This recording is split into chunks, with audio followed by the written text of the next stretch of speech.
You need to shut the fuck up. Hey, motherfuckers. This is Minx. Suck my balls. WTF Nation Radio. WTF Nation Radio. Hi, Lieutenant. How are you doing?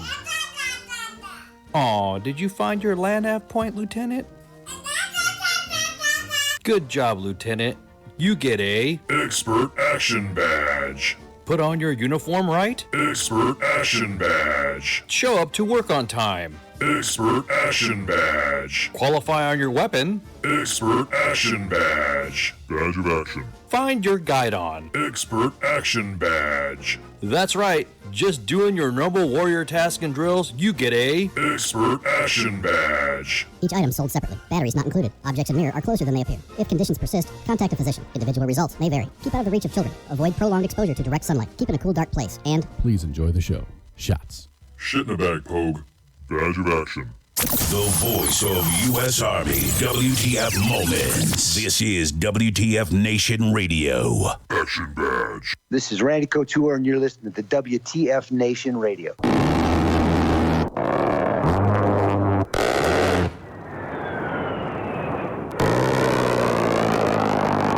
Everything stated on WTF Nation Radio is to be considered the opinion of the person that stated it, and not an official representation of WTF Nation Radio or U.S. Army WTF Moments. price does not include tax, title, or license. Some assembly required. Each item sold separately. Batteries not included. Objects in mirror are closer than they appear. If conditions persist, contact a physician. Individual results may vary. Keep out of the reach of children. Avoid prolonged exposure to direct sunlight. Keep in a cool, dark place. And Please enjoy the show. Shots. How you feeling there, Mac? Good enough to fuck your mother!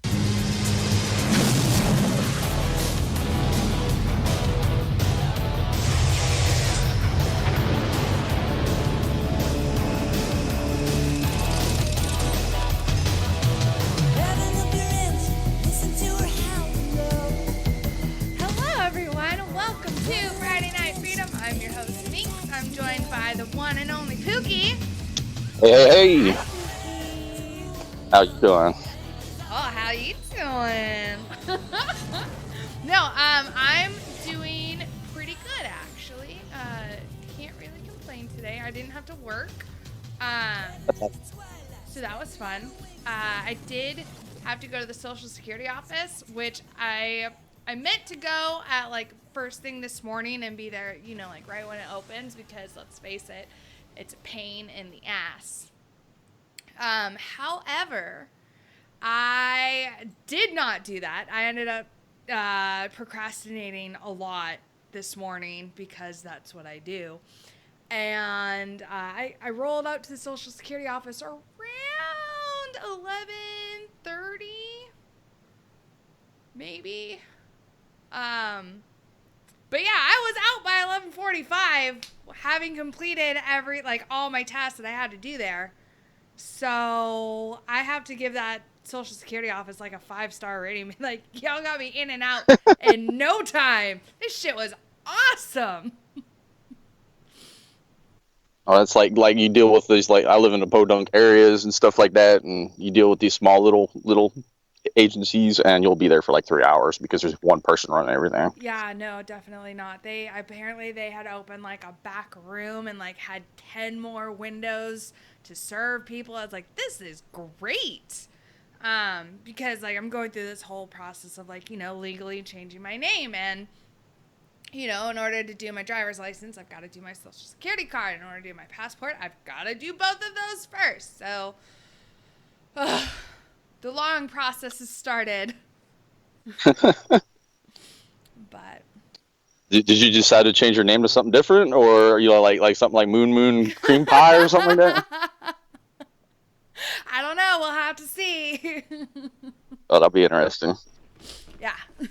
So that's what I did today. And then I came home and I continued binge watching Game of Thrones, and it was a good day. No real complaint. Joseph, why do you have to say her name? You're just mean. You're so mean.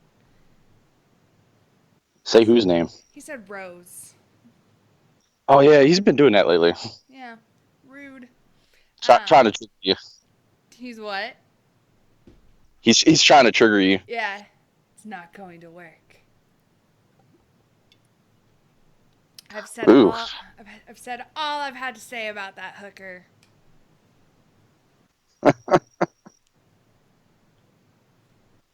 Well, my opinion's the same as yours on that. So, Yeah. I mean, I love how there's now this like anti-bullying movement towards the actress herself, which I don't understand. You know, like, if you're going to be mad at anyone about the tragedy that has befallen the current Star Wars trilogy, you blame the screenwriter. You don't blame the actress who's playing a terrible character.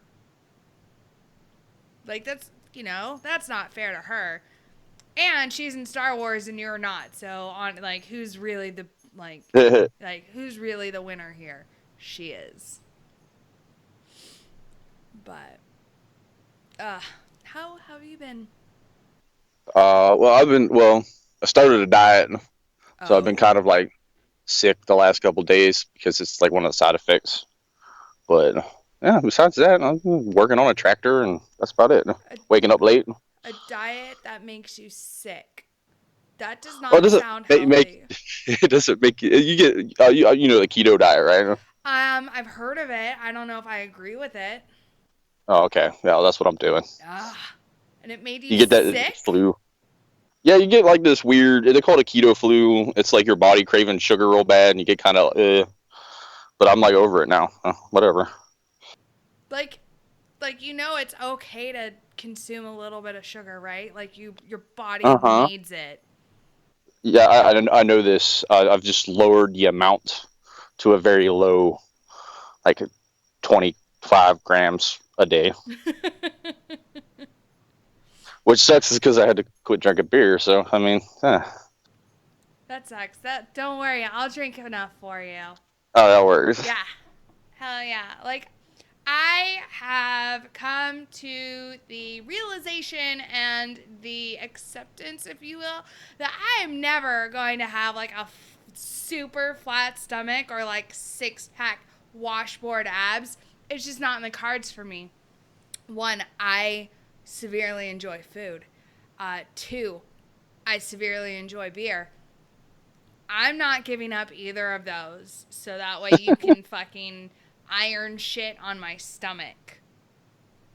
No. Well, I don't want the whole 6-pack. I'm just sick of having to look over my belly when I'm pissing. I don't have to do that. See, yeah, I'm like 50 pounds overweight, so yeah. Oh. Like, are you in the morbidly obese category? My BMI is about 35. You're good. Yeah, I mean, I'll just shed some weight, go on and start paying attention to what I'm eating because I was eating like junk. So I mean, it's good. It's good. I feel good. That's good. Hopefully you don't gain the weight. Like, a lot of these, like, fad diets or whatever, as soon as you get off of them or stop following them, you gain all that weight back. So hopefully that's not the case with this one. I hope not. So, like, are you allowed to, like, what? I don't understand. What is the... Ooh, Kaz says to shave the beard. And that will account for 32 pounds right there. No. No, the beard ain't going. What were you saying now? I was saying, so what exactly is the keto diet? Like, what does it consist of? Is it like the Atkins diet where it's like low carb, high fat? That's exactly what it is. Low carb, high fat intake. You replace all your pretty much most of your calories through fat calories. So it's the Atkins diet. Pretty much. Because everyone who got off the Atkins diet, like, if you don't follow it, like, weight comes back right, like, immediately. Well, you can't go back to eating the way you were. I mean, that's another thing too. A lot of people make the mistake of, oh, I've lost my weight, I'm gonna go back to eating all the junk. True. Yeah, I mean, I was eating like 4 or 5 Big Macs a week. So I mean, yeah, no, that'll do it. Yeah, I was on the Donald Trump diet. I mean, he's the president, so how bad can this diet really be? But anywho, it's been a hell of a week, dude. There's been a lot going on.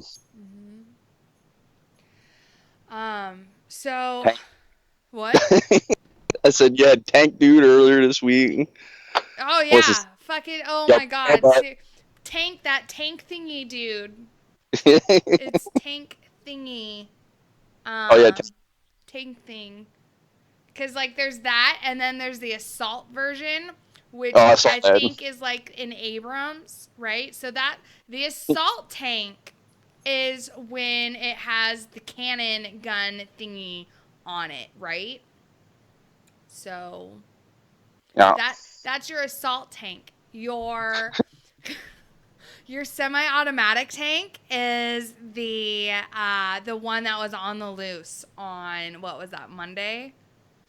I think it was Monday. Monday Yeah, night, it was yeah. Monday. I watched that whole thing. I heard the helicopters. They were dispatching helicopters over my house and everything. It was I'm amazing. sure they were. I was gonna say that was totally your AO. Did you Mm-hmm. put out spike strips?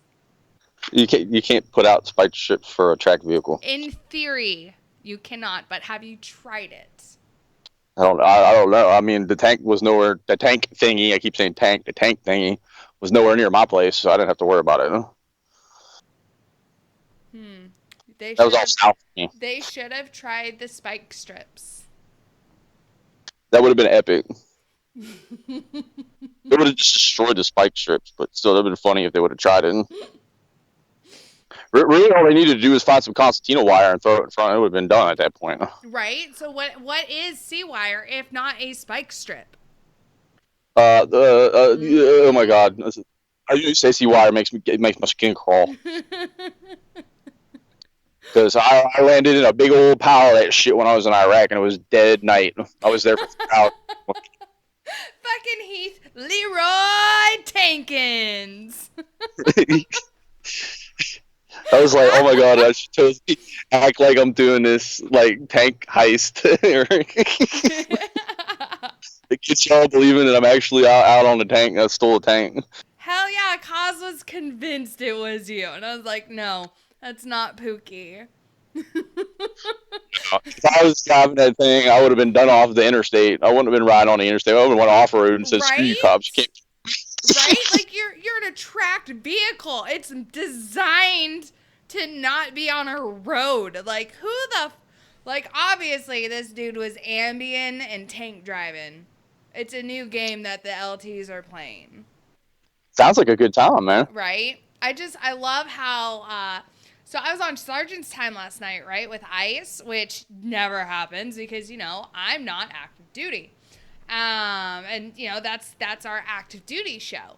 And, but yeah, so I was on with ICE last night, and I love how while we were on air, that update came in of Lieutenant Yabooty, or Yabutt.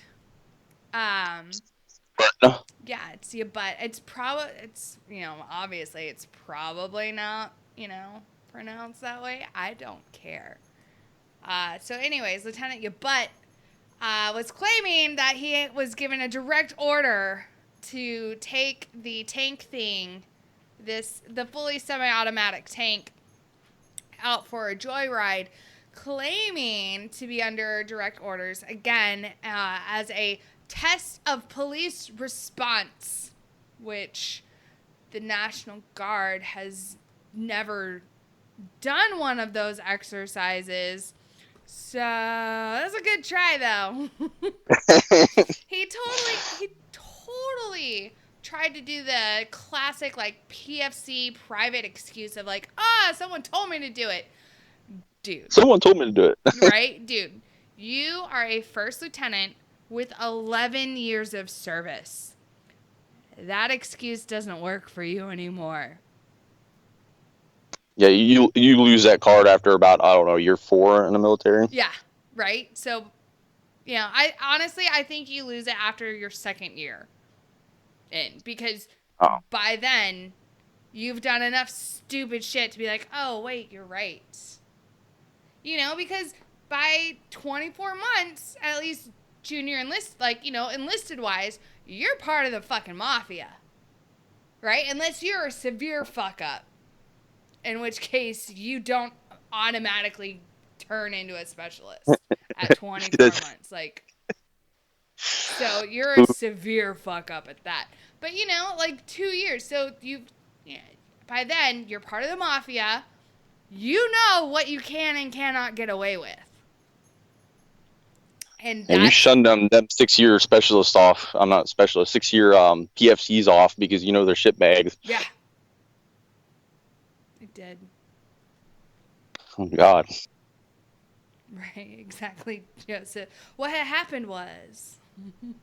Oh, that's my favorite starter line when I'm hearing a story. So what had happened was... we Yeah, were see what all happened drunk. was... I just love how he was denying the fact that he was, you know, under the influence of anything. It's like, yeah, Talks Report's gonna come back saying something completely different, and you're gonna be like, I don't know how it got there. I don't know how these drugs got into my bloodstream. Who did this? Wasn't he doing like AT at the time? Yeah, they were on annual training. Oh, so they were doing AT. Yeah, he was fucked up.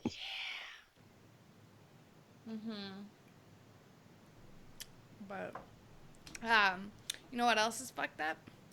That I personally don't fucking agree with at all. The fact that a man who thinks he's a woman is able to compete in women's sports. Yeah, that's agitating. That happened a while back in Australia too, I think, with a weightlifting competition. Yeah. So what's the new one? Yeah. Oh, yeah. No, there's a new one. So a trans woman wins a girls' track meet because obviously men are biologically faster than women. We have larger lung capacity. That's just how we're fucking made. There's no getting around it. So, I love how this article is written. Repeat after me. Girls' sports are for girls. So that girls can have fun and compete against, wait for it, other girls. Girls' sports are not strictly for entertainment, the way men's sports are. Nor are girls' sports a way for crappy male athletes to feel good about themselves. We clear?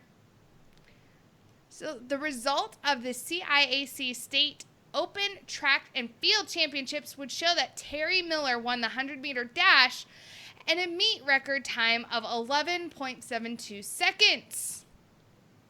Does that have an asterisk next to it? No. Well, yeah, no, it does, because Terry Miller is a biological male.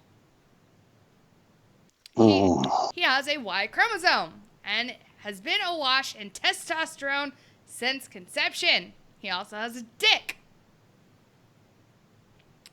So clearly, because of this, he has a biological advantage in the sport than women.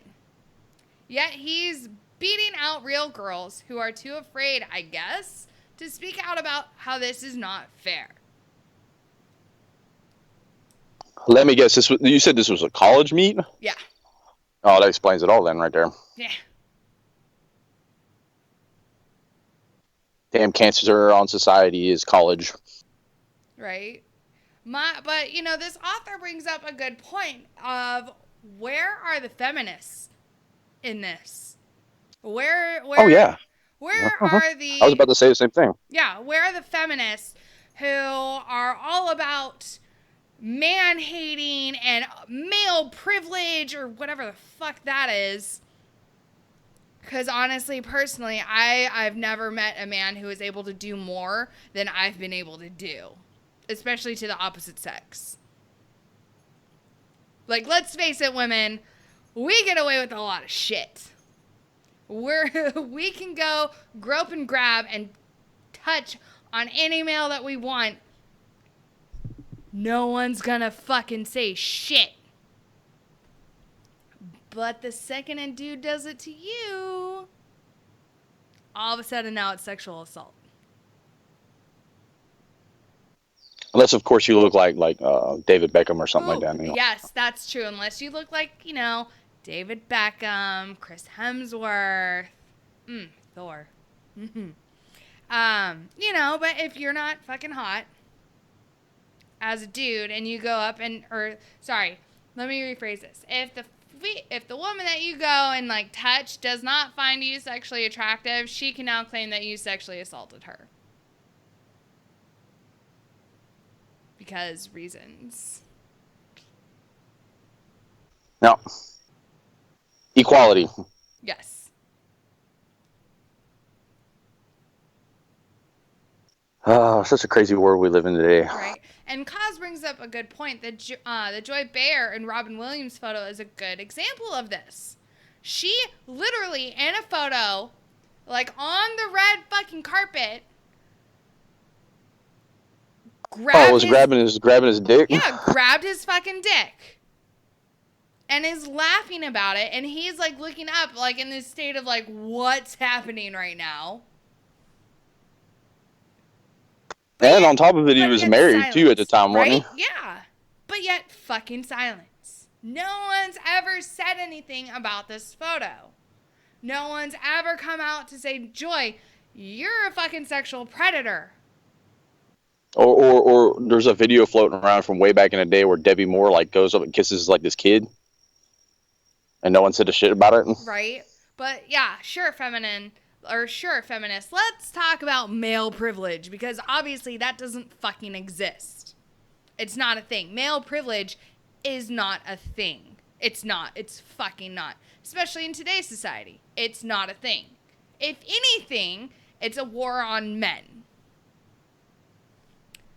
But yeah, so I don't understand where these feminists are and why there is no outrage over someone who is biologically male competing in women's sports. There's too many victim cards involved with this situation. I just saw the picture of the quote unquote trans woman. Yeah. Too many victim cards can be played at this point. So they're quiet. Because Terry Miller is black. Terry Miller is a black trans woman. So he is a black man who thinks he is a woman.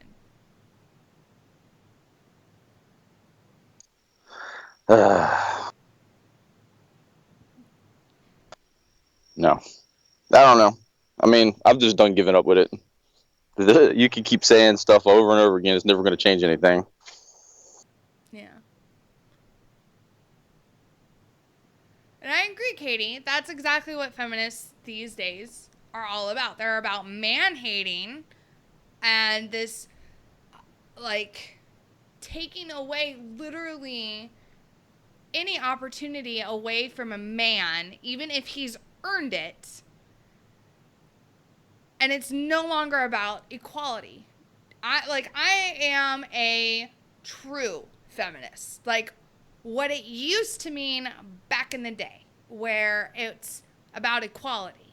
And, hey, give us the fucking right to vote, god damn it. Like, our voice fucking matters too. And, hey, if we want to serve on the front lines, let us serve on the front lines. And hey, how about this? Women should fucking register for the draft.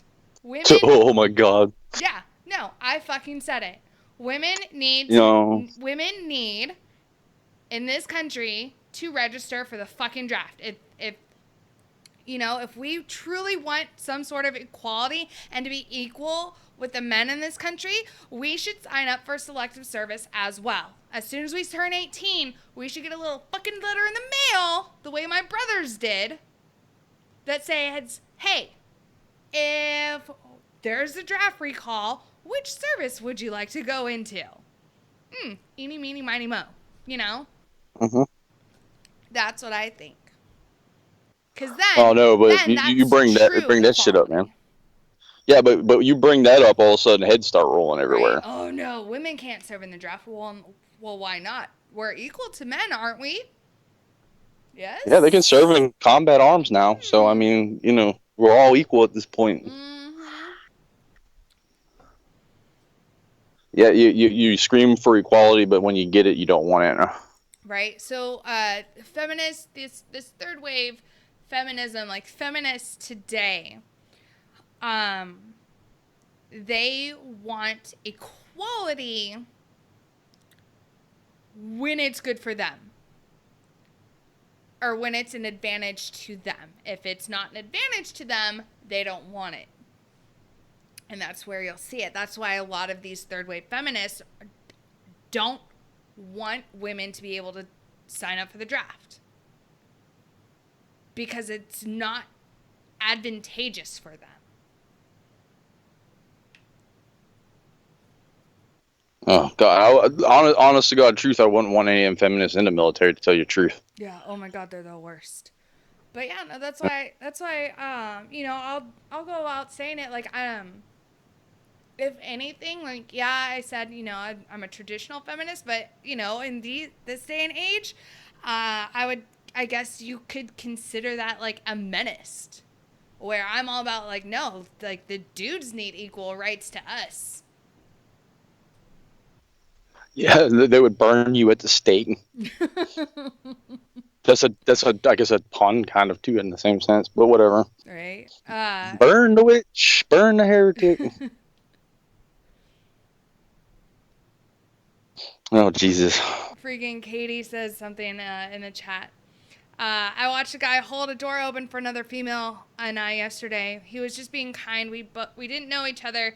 She purposely opened the other door and was like, I don't need your help. I was like, I'm sorry she exists. Thanks for being nice. Oh, good for you, Katie. But like seriously, those fucking like that's the same type of chick who in a few years is going to be like, there's no good men anymore. Chivalry is dead. Exactly. well, yeah, it is dead because bitches like you fucking killed it. I was raised as a boy to open doors for women, the elderly, and if I'm by myself and a family is coming through, let the family go first. Yeah. It's the way I've always been raised to do it. And I've been cussed out a few times for opening a door. I'm all right. I'm sorry. Like, I honestly, I can say with 100% certainty, like, even though my memory's bad, I know for a fact I have never cussed out a dude for holding the door open for me. Never. I've never done it. I've thanked them. I've thanked each and every one. I'm like, oh, hey, thanks.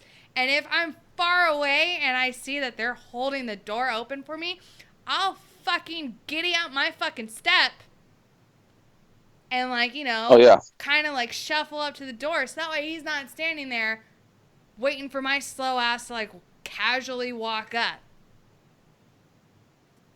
Because I see that he's putting forth an effort to be kind and considerate to me, so I'm going to hurry up so that way he doesn't have to sit there and hold the door for an extended period of time. So, you know. My ex-girlfriend's son, he would watch me do that, and he used to run up, like he'd see a lady trying to get through the door, he'd try to beat him to it and open the door first. Aww. See, like, that's freaking cute.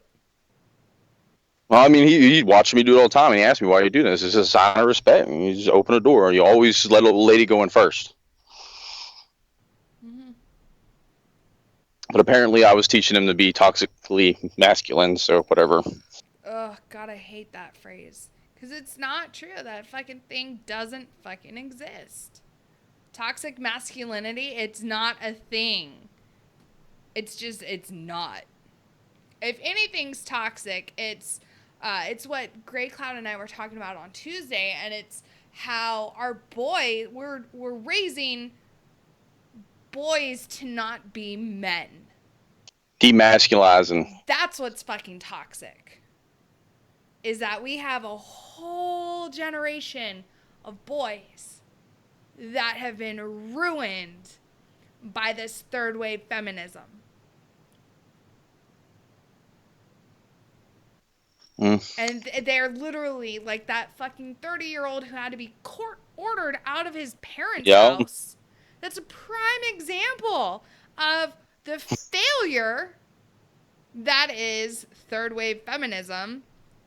And that's parenting to you at that point. Yeah, but you get the boot at 18. That's the way my mom told me. You know, I lost my job. I got the boot. You're not working? Get the hell out. Mm-hmm. Simple as that. If you're not going to be a productive member of society, there's no reason. But didn't he try to call the sheriffs on his parents about some Legos or some shit. He called the cops about Legos. I mean, if you want to be like a basement troglodyte, get out in the world and get your own house to do that in. Yeah. I mean, I don't have a problem with a grown man playing with some Legos, but when you call the cops on your dad, it's a different story. Right. 30 fucking years old. Oh my God. I swear our generation, man. Oh God.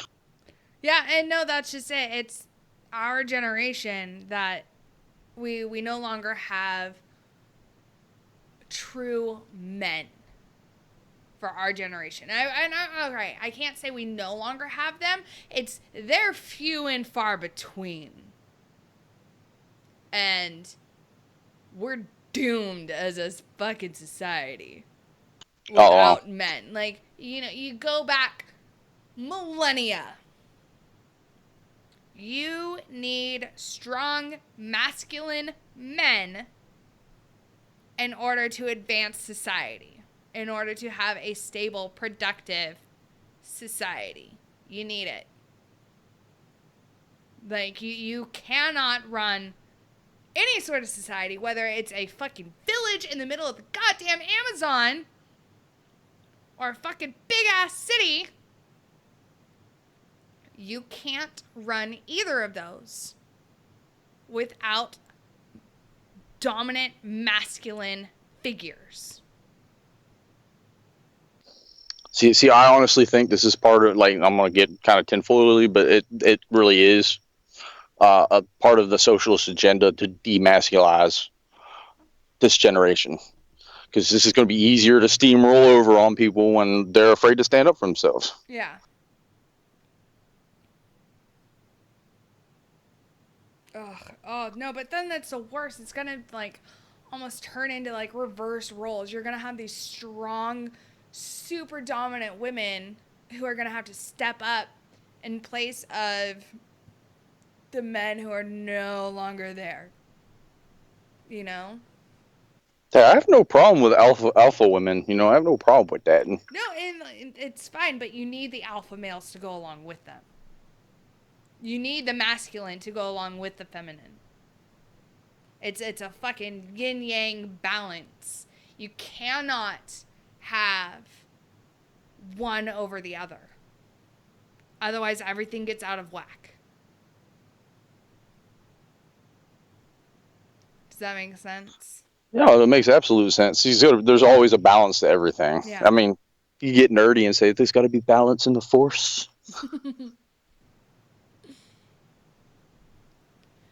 I don't know. I did have an interesting conversation this week at work, by the way. I forgot about that. I want to talk about it. Yeah. What is paradise? Oh, I don't know. I could quote Conan the Barbarian, but I mean, no. Honestly, I mean, I think it's like my idea of paradise is the complete freedom to do whatever you want without, harming people, I guess, and people leave you to fuck alone. That would be paradise to me. But see, so I was talking about it with my plastic surgeon, and he brought up a very, very good point in that majority of people's version of paradise is where all of their needs are met. Yes? Would you say that would be a paradise situation where all of your needs are met? And you didn't have to if I was stranded on an island somewhere and I was able to fish, eat, on a hunt, and be left alone by fucking people, that would be a great paradise. But that's just me. I mean, right? But for most people who are not as self-sufficient as you, if you think about, having all your needs met, that means there's someone who's there that's a slave. Like a servant of some sort. Yes. Yeah, some sort of servitude. But then you lose. Oh God, I get what you're saying there. Right? But, yes. But the slave loses their paradise at that point. Right. So you'd have to make sure that the person who is subservient to you in your paradise, like their version of paradise, is serving someone. Mm. Right? Because your version of paradise, like, because that's not paradise for, you know, the dude or dudette who's providing your needs. Well, unless you're a twisted individual and like to be like that, you know, there are some people. There are some submissive people in the world. Right. I mean, whatever your fetish is, I mean, or whatever your kink is, you know, there you go. But I mean, I think paradise to me would be 100% self-sufficient without no one having to help me. That's just the way I look at it. Yeah. Because, like, when he was asking me about it, like, I started literally describing it. I was like, oh my God, okay, so this is what it's going to be like. Like, oh, so he cuts you up. Well, yeah, and, like, I started talking, I was like, okay, there's going to be fucking animals everywhere. I was like, we're going to be on a meadow, and it's going to be awesome. And then he started bringing up, like, well, how are all your needs met? And I was like, good question. And I was like, I don't know. And he's like, so obviously you're going to have someone there, like, waiting on you hand and foot. And I was like, I'm not comfortable with that. Or where this conversation's going. Mm-hmm. Yeah, all I need is a pack of wolves, and that's it. You know, I'll be happy. Like, you know, those horses. Speaking of that, I get to go back to War Horses for Veterans later this Oh, that's month. awesome. I'm so excited. Like, I'm not going to actually, like, be going through the program again, but I'm going to be up in that area. Oh, and so you just gonna pop in? Yeah, I've talked to Patrick and Miss Patricia because let's face it, Miss Patricia runs that household. Like, like, yeah, okay, so y'all, War Horses for Veterans, it's run out of a farm that's owned by Miss Pat and her husband Andy, or, you know, Miss Patricia and her husband Andy, and I just asked Miss Patricia if I could stop by because she runs the place. Like, let's be honest. No. Andy's just there. But yeah, so I asked both of them, and they're like, "Oh, sure, like, oh, yes." And they have a new colt, which I cannot wait to meet. I saw pictures. Oh my God, he is adorable. Yes, Miss Pat's birthday was yesterday.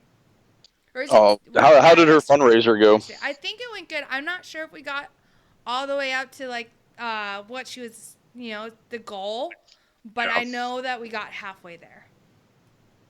It's legit. Yeah. So, but yeah, I get to go back. I'm so excited.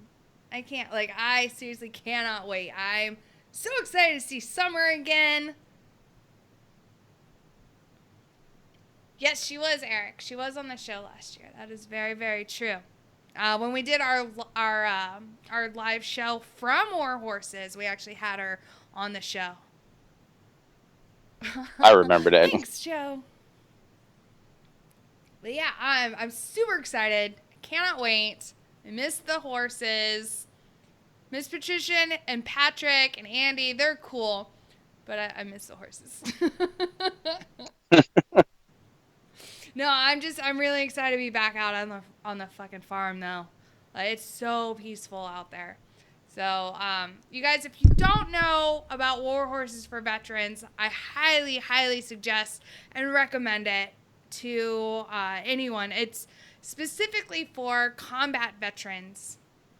So, if you've deployed to, you know, Vietnam, Korea, like, you know, for the Korean War, not just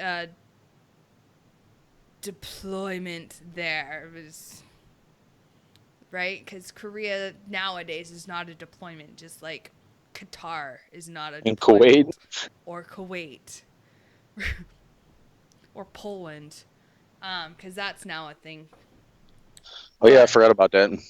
But, yeah, so if you've gone to, you know, Vietnam, Korea, for the Korean War, Iraq, Afghanistan, you're able to apply. And it's completely paid for by the organization. It's a 3-day escape into peace. Like that's the easiest way for me to describe it. It was this all-encompassing peacefulness that you're really able to just relax. And not have your guard up the entire time. It's really, really, it's absolutely amazing. Yeah, I need to work my way out that way. I'm trying to. Oh, Eric says if they say DMZ, they apply in tribute to Korean War vets. I'm not sure, Eric. Yeah, I've heard some crazy stories from some of my counterparts about the DMZ, and it's a shitty situation. I'm not sure. You would have to. I think the easiest way for me to, I guess, answer that question for you is to tell you to either go to War Horses for Veterans Facebook page or go to their website and send them a message and ask. Like I said, Patrick is fucking amazing. He's super, super nice. Miss Patricia is amazing. Like everyone who works for this organization, they're super nice, very friendly, very welcoming. And this whole relaxing that I speak of, it's basically it's a 3-day adventure, it's a 3-day trip up to Kansas, and you just have like equine therapy almost, but it's not called therapy. But as soon as you get there, you're pretty much working with the horses, and just you're able to have that fellowship with fellow veterans and like fellow combat veterans at that. So I'm super excited to go back. I didn't want to leave the last time I was there, and I've been begging, like just biding my time, like, okay, I have to get back up there. But yeah, Pookie, you need to go. Oh yeah. I just want to go up there when they're doing the horseshoes because I'm the big into the blacksmithing shit. You know that. The farrier. It'd be that burly dude swinging a hammer and making some horseshoes. I like that. So, freaking California, right? So Oh God. We're gonna move on to a different state now, and that being my home state. You said California triggered me automatically. California. Oh God. So they're in another water crisis because honestly, when are they not? And apparently now it's gotten so bad that the state is restricting how much water a household is able to use per day. I heard this. It's like 55 gallons per person or something like that. No, per household. That's insane. Per day. You wash clothes, it uses like 25, 30 gallons. If you wash clothes, it's 40. Maybe on old systems, the HE ones are. Yeah, so the good. non-energy efficient ones, it takes about 40 gallons of water to do a load of laundry. Just one. Shit. Flush your toilet, it's like damn near freaking 2 gallons at that point. I think it's around 8. Jesus. Per flush. I'm not sure. We're gonna have people taking what they call them, the baths out of water bottles. At that point, trying to. That's insane. They're gonna find people too, right? Yeah. So that's another thing. So basically, families that have, or households that have large families living in them are going to have to set up a shower schedule, So you are not going to be able to bathe your nasty ass every single day in California, especially if you want to do laundry, because the state of California will be issuing out fines for households that go over their 55 gallons a day limit. I got a big question. Isn't there like a water bottling company somewhere in California? Nestle, I think. Yeah, I think it's Nestle or one of them. And so are they going to get fined for going over their 55 gallons a day? It's not a household. Oh, so businesses can use as much water as they want, but people can't. But yeah, they're talking about implementing, because when California had that really, really bad drought in the 70s, they kind of did something like this as well. But yeah, so basically they're going to have to restrict their flushing. So what's that little nursery rhyme that I grew up knowing? If it's brown, flush it down. If it's yellow, let it mellow. If it's brown, flush it down. Yes. That's gonna stink. Yes. That is what California is coming to now. In 10 years, they'll be using chamber pots. Probably. Toilets are banned. Use chamber pots. We're going back to that. Oh my god. No. And if you, Chris brings up a great point. If you want to wash your car at home, you better not plan on doing shit else the rest of the day.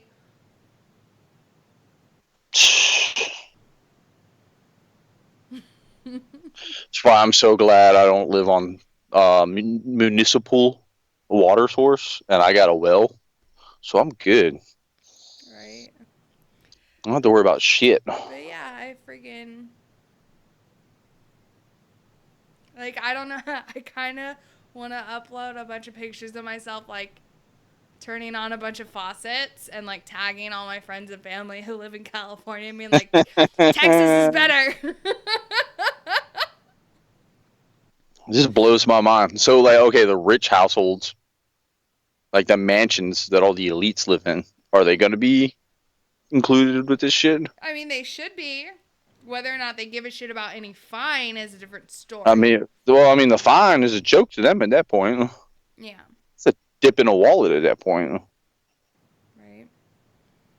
Seems like they're just stepping closer and closer to an elite class and a lower class at that point. That's what they're just. That's going to kill the middle class at that point. Mm-hmm.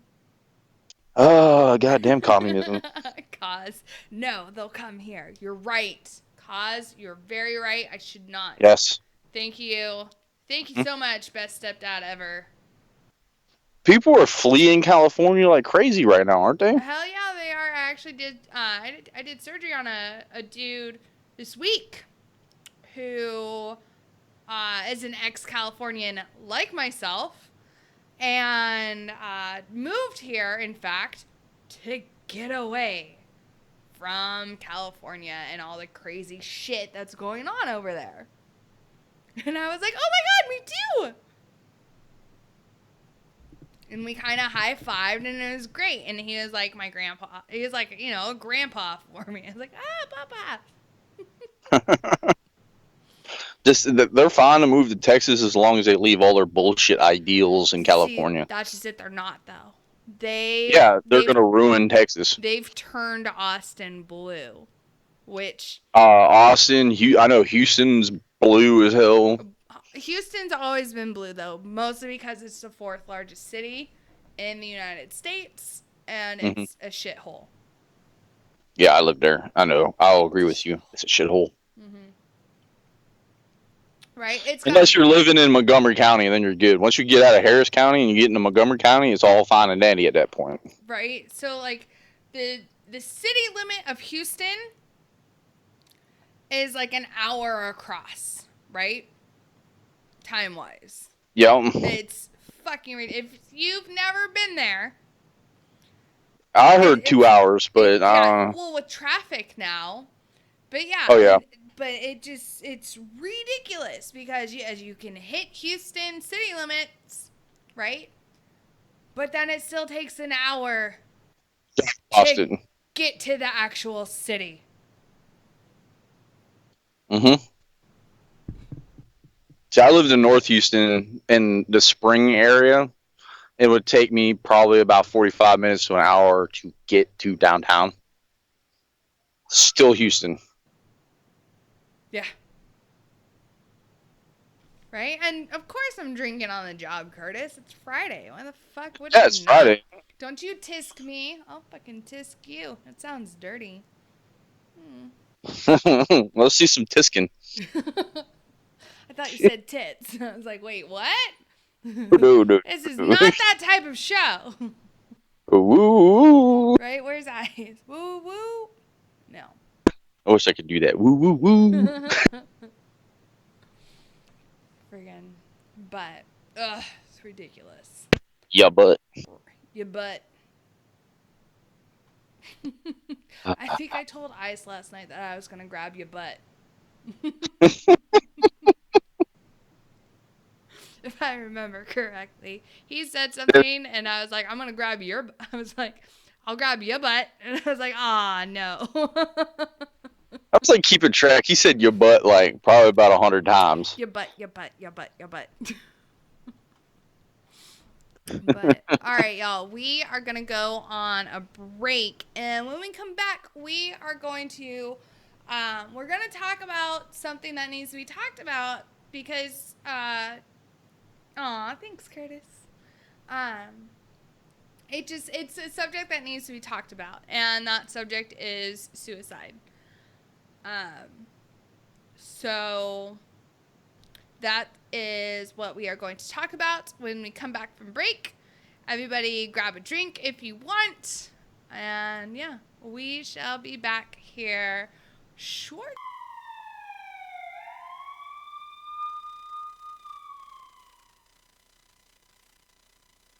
Closed inside of a box like I'm inside Fort Knox. Every time that I'm there, I don't know why they think that I'm different from you. All that's true is I'm a like you breathe, I breathe, and like you see, I see, and like you need, I need, and like you bleed, I bleed. Don't treat me like an object, I'm tested and proven. Mind, heart, and soul, I'll always be a human. Like you breathe, I breathe, and like you see, I see, and like you need, I need, and like you bleed, I bleed. Don't treat me like an object, I'm tested and proven. Mind, heart, and soul, I'll always be a human. Like you breathe, I breathe, and like you see, I see, and like you need, I need, and like you bleed, I bleed. Don't treat me like an object, I'm tested and proven. Mind, heart, and soul, I'll always be a human. Like you breathe, I breathe, and like you see, I see, and like you need, I need, and like you bleed, I bleed. Don't treat me like an object, I'm tested and proven. Mind, heart, and soul, I'll always be a human.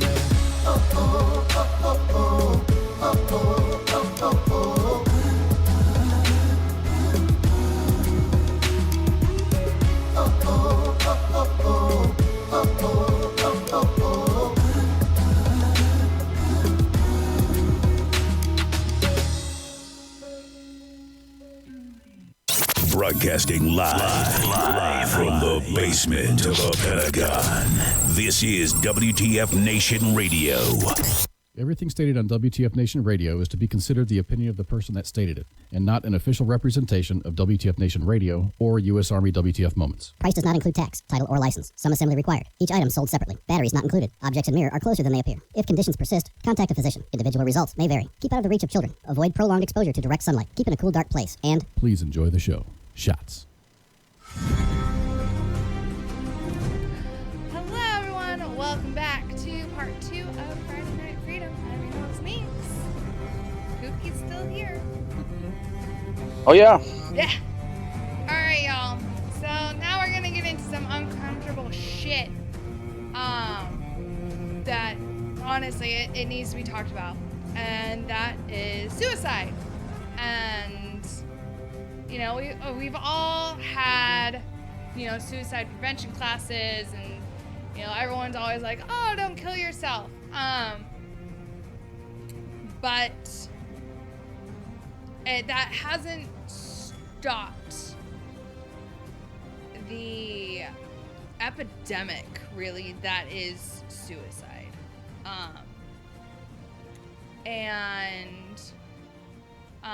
Not right now, Branko. So basically, I wanted to have this conversation because we've had two like celebrity suicides this week that that should not have happened at all. And so the first was Kate Spade, who I had no idea who she was. I didn't. I'm not a fashion person at all. My go-to thing is jeans and a t-shirt. There we go. I'm in the same boat. That's about it. The only reason I carry a purse is because I don't have a body holster to conceal carry in. That's the only reason. Oh yeah. But yeah, she's a fashion designer, apparently worth a couple billion. And then today, Anthony Bourdain's body was found, having died of apparently suicide. Now,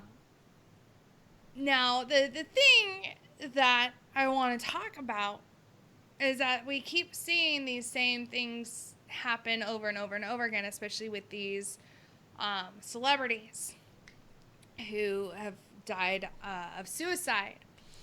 It's that no one has really recognized any of the signs until it's too late and they think back and do a sort of reflection on their behavior. So prime example is that, Kate Spade, who apparently is the sister-in-law of David Spade, which I didn't know about, was always remembered as a fun-loving person. But then come to find out, she has been struggling with depression and bipolar disorder and anxiety for years, according to her husband. And so suicide rates in the U.S. have risen nearly 30% since 1999, according to a report released Thursday from the Centers for Disease Control and Prevention. It's increased in both men and women, in all ethnic groups, and in both urban and rural areas. Suicide and self-harm, which is a category that includes attempted suicides, apparently cost the nation $70 billion a year in medical care and lost work time. And nearly half of those who have died from suicide have had a known mental health condition. Family members have been given different accounts of Miss Spade's struggles. In media interviews, her sister has said that she believes the designer suffered from bipolar disorder, also known as manic depression. Again, her husband said in a statement she suffered from depression and anxiety and was actively seeking help before she died Tuesday. Now, Miss Spade, they released how she killed herself. She apparently took one of her scarves and hung herself from a doorknob. That's a pretty brutal way to go out. Yeah. So, I've been doing a lot of thinking all day, mostly on like what we're going to talk about tonight, Pookie, and I've come to the decision to really open up to everyone, and really talk about my own personal experiences. I have been suicidal in the past.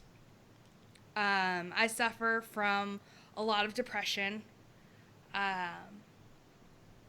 I've self-harmed in the past. I think my first real attempt at killing myself was when I was 9, 10 years old. Fuck. Yeah. So it's something that I've battled a lot, my entire life. And the most recent, I guess, episode where I could feel those thoughts had come back, and those feelings of, the world would be a better place without me. Everyone would be better off if I were dead. So those classic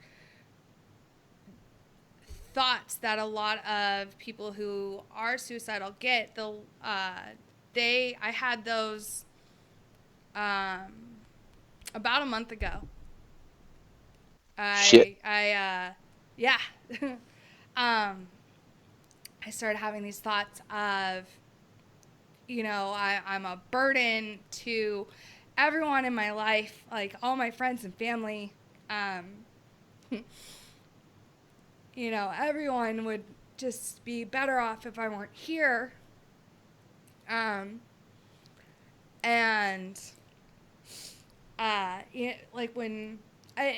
almost got to the point where I almost walked over to Spanky's house to give her my weapon because I was like, I don't trust myself right now. But I reached out to a friend and I was able to, he helped me calm down. He helped me get through everything. He helped me relax. Hi, Zeus. Sorry, my dog just popped out of nowhere. Like, Mom's crying. It's a good dog. Yeah, he's awesome. And it's, so I get where, a lot of people are coming from. And that's actually the reason why I got sent back from deployment, was for, attempted suicide. Well, I never got around to it because, it was more of like I was having these suicidal dreams, back to back to back for about 3 weeks straight. I was having these dreams where I was killing myself and I was happy about it. And every time I woke up, I was highly upset that I was still alive. And it all kind of culminated one day in this perfect storm. And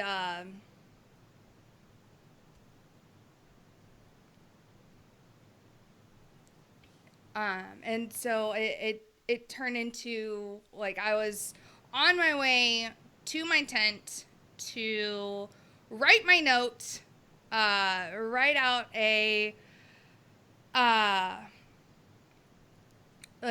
farewell note to friends, family, letting them know, and letting them know why I killed myself, why, and apologizing that I wasn't strong enough. But instead, I found myself walking into our combat stress area, and going into the talk to someone, and they saw me and they're like, "Hey, what's wrong?" And I was like, "I need to talk to someone. I'm about ready to go put a bullet through my fucking head." And they ended up sending me home. Yeah, so like I said, self-harm is nothing new for me. I actually started doing that as an adult, actually, which is unheard of. It's mostly you starting out as an adolescent. Yeah, teenage. This is mostly teenagers do that, right? Yeah. So I started doing self-harm as an adult. after my deployment and like after being sent home, because I had all these feelings of like I failed, I wasn't strong enough, I'm not good enough, and there's a lot of other emotional pain going on along with it, and I wasn't able to process it. And so what I would do is I would turn the emotional pain into physical pain because I could handle that better. And so I started cutting myself. Now with my job, my arms are exposed. And I knew if I showed up to work and I had fresh cuts on my arms, people would be on to me. And they would know what I was doing. And I wasn't really doing it as a cry for help or as a way to, like, you know, kill myself. I was doing it in a way of taking that emotional pain and turning it into a physical pain. And so I would cut my legs because they're covered. And more specifically, my calves. Because, again, you know, if I were to change out of my AC or my ACs, IOCPs into scrubs, you know, if they were on my thighs, people would see. But if they're on my calves, my socks cover it up. But yeah, so like I said, you know, I've been struggling with suicidal tendencies since I was, you know, 10 years old. I've been caught a few times. But this most recent time, the friend that I was talking to that I reached out to for help, it was actually Ice.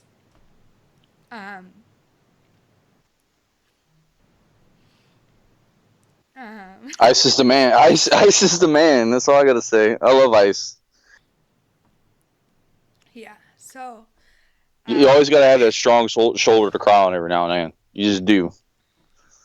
Yeah. But no, you know, it was a really dark night. I think it was a Friday night actually. I wasn't broadcasting, and I don't remember why. I think I might have been on call and like had worked late, or I'm not 100% sure what had happened. I just know that I was supposed to be broadcasting and I wasn't, and yeah, so it was a bad night. I struggled a lot, but thanks, Ice. But yeah, so Ice really helped me out that night, talked me down. He actually he actually told me that if I were to harm myself, that he would hunt me down in the next life or in the afterlife and would torment me for all of eternity. Wow. And I believe him. I believe that is something he would do. So this whole subject of suicide, it really does hit close to home because I can completely understand where these people are coming from when they do it, and how they see that, or how they can see that they're trapped. They're in this hole, and it's like everything is caving in. And I completely agree with it. And I've been there. I've been real close to it. And the only reason why I'm alive is because of a weapon malfunction. That's it. Oh, see, so you've been there too. No, I've been very close to it several times. But the last time, and it woke me up, was I pulled the trigger and the weapon malfunctioned. Oh my goodness. And I sat there for a second and I was like, holy crap, I almost did it. And ever since that time, I've just been like, you know what? I've just started the whole woo-saw thing, like I just focus my energy. If I get those negative vibes, focus on positive things. I'll go fishing, do things to break my mind from it. Yeah. And that's the thing, is a lot of these people lack a group of people to reach out to. Like, you had Ice to reach out to you. Yeah. Like, when I tried it, I was by myself living in a home. My ex-girlfriend was cheating on me, and I was just sitting there. The only thing that I had was my dog. And I was like, I'm done with this. Like, that's where I came to it. I was like, I'm done with this. I grabbed the freaking pistol. I walked out in the woods to my favorite spot, and I sat down, and I cried my fucking eyes out. And then I said, all right, enough. This is stupid. And I put the gun to my head, pulled the trigger, and I had a weapon malfunction. Ugh. So I was right there. I still keep the bullet that got jammed up. I keep that sitting on my TV stand. So every day I wake up, I can look at it, just remind myself like how close I was to ending my life. Yeah. But having people to reach out to is the like you said, you talk to Ice. Mm-hmm. You need those people. And that's why I think a lot of these celebrities are just so, I guess, I won't say self-centered. They're enclosed because whatever they say, everyone sees it. They're afraid to reach out to people because next thing you know, TMZ's grabbing it up. Oh, so-and-so has been suicidal. Blah, blah, blah, blah. Yeah. Like, it's not something to be proud of, but it's also not something that needs to be kept quiet anymore. No, people need to talk about it. Yeah, they do. And it's, it's a lot more common, I think, than what is being reported by the CDC and what is being reported by really any survey, because people aren't proud of it. People aren't proud of the fact that, they've gotten so low that death looks like the best option. And yeah, and trust me, I know the feeling. Yeah. Like, it sucks. It sucks. So, but it's just, one of the things I don't understand though about this, like I'm glad that suicide is becoming like a bigger thing to talk about. Because the only way we can really prevent it is by talking about it, by covering it up and pretending like it doesn't exist. I've seen plenty of people walking around with a smile on their face, and I can see deep inside them that they're suffering. Yeah. They'll put that front off, like, oh, everything's great. No, there's something wrong with you. Right? What's the matter? And and I'm totally guilty of that. Putting, everyone, you guys see Minx, and she's 99% of the time, Minx is happy and loud and boisterous and passionate about, what she's talking about. You guys don't see me though, like when I'm not in front of this camera, or if I'm not at work, because I have a totally different persona at work, at my job. But if you were to see me, you would like, especially day to day, you would see my struggles, especially with depression, where there's days where I won't get out of bed because life sucks and I don't want to be here, and like I have to force myself to like live. Yep. And but when I'm around people, I'll put on that smile. I'll dress the part. I'll act the part. And I think that's one of the big things that people who suffer from depression learn to do. They almost adapt to it, because no one wants to be around someone who's depressed all the time, or who's exactly. No one wants to be around a Debbie Downer. Yeah. No one wants to be around that shit. And so those of us who do have a chronic depression, or who are, clinically depressed or whatever, we learn to adapt and to almost hide it. Exactly, Katie. Like, hide it behind a mask. Where really the only way you can tell is if you truly were to look into my eyes and be like, no, something's not right.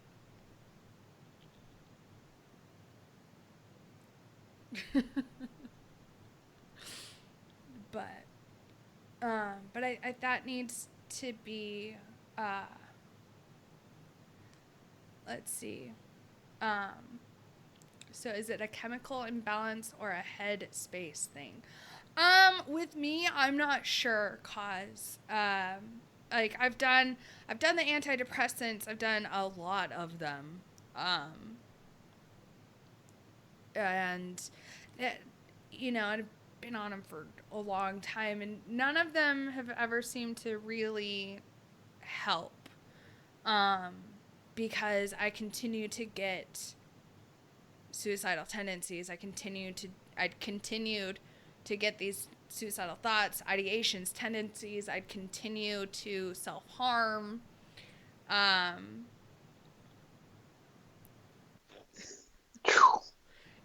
so it really... Rough. It is rough. I didn't do the self-harm thing, though. Never went that route. Like, but you have the dreams. The dreams are the worst part about it. Yeah. I know people don't realize that is you literally have dreams about how shitty, like you go to your dark, like when you're about to pull the trigger, you're in your darkest, like everything is, I don't know how to explain it. My God, everything sucks at that point. Yeah. No one can talk. All you need is an angel to come down and talk to you at that point, and it's not going to happen. So, boom, like that's, I don't know how to explain it. Yeah. Like, I get work. The suicidal dreams I was having, the two that I remember like most vividly, the first one I OD'd on all of the medication I could get my hands on. Been there, done that, tried that. Right, yes. And as I was slipping away like into like a coma or whatever, in my dream I was like, finally, yes, take, like, Mistress Death, take me now. Right? And then I woke up and I was like, damn it. Like, I was so upset that I was waking up from these dreams. Like, ew. And then the other one was, I actually slit my wrists. See, I like, that's the one thing I don't think, I guess there's like an MO for suicide between men and women. And like the slit in the wrist thing, it appalls me. I've thought of multiple ways. Like at one point in my life, I've thought of multiple ways of killing myself, and I thought, like, this is messy. This is it. You sit there and you get to that dark spot in your life, and you think these things through. Like, well, I don't want to shoot myself in the head because then you can't have an open casket. But you go through the whole 9 yards of the ways to kill yourself. And it sucks. It sucks. When you get to that deep, dark spot in your life, like I said, find someone to talk to you. It's the best way to do it. Just don't kill yourself. Yeah. That's the worst thing to do. That's just the worst thing to do. Don't kill yourself. Talk to someone. Yeah. I don't care if it's a bum on the side of the street. Have a conversation. And veteran suicide is an absolute epidemic. It's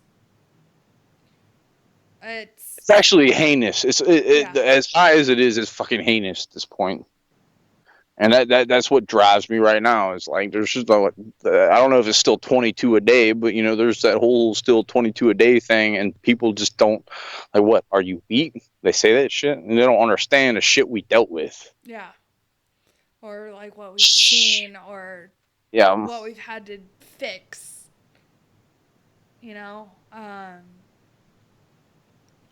But no, you're right. They don't understand what we've seen, and because I never went out, on the front lines, but I saw the direct result of that bomb that went off. You know, because I got the body. And now it's my job to fix him and make him live. So I think medics, like, I've seen mass cows, right? Witness them coming into the, treatment center, aid station, whatever the fuck you want to call it. And I'm like thinking to myself, how the hell do these people deal with this shit? You almost like you you got to push yourself away from it. At the time, you can't. At the time when everything's happening and these men are being brought to you by their friends and their brothers, like, with this worried look on their faces, like, save him. You know, you can't think about it. You can't double guess anything that you do. You have to just react. It's like stories that my grandfather told me. He was like a surgical tech, I think, back in Vietnam time frame. He dealt specifically with pediatrics and burn victims.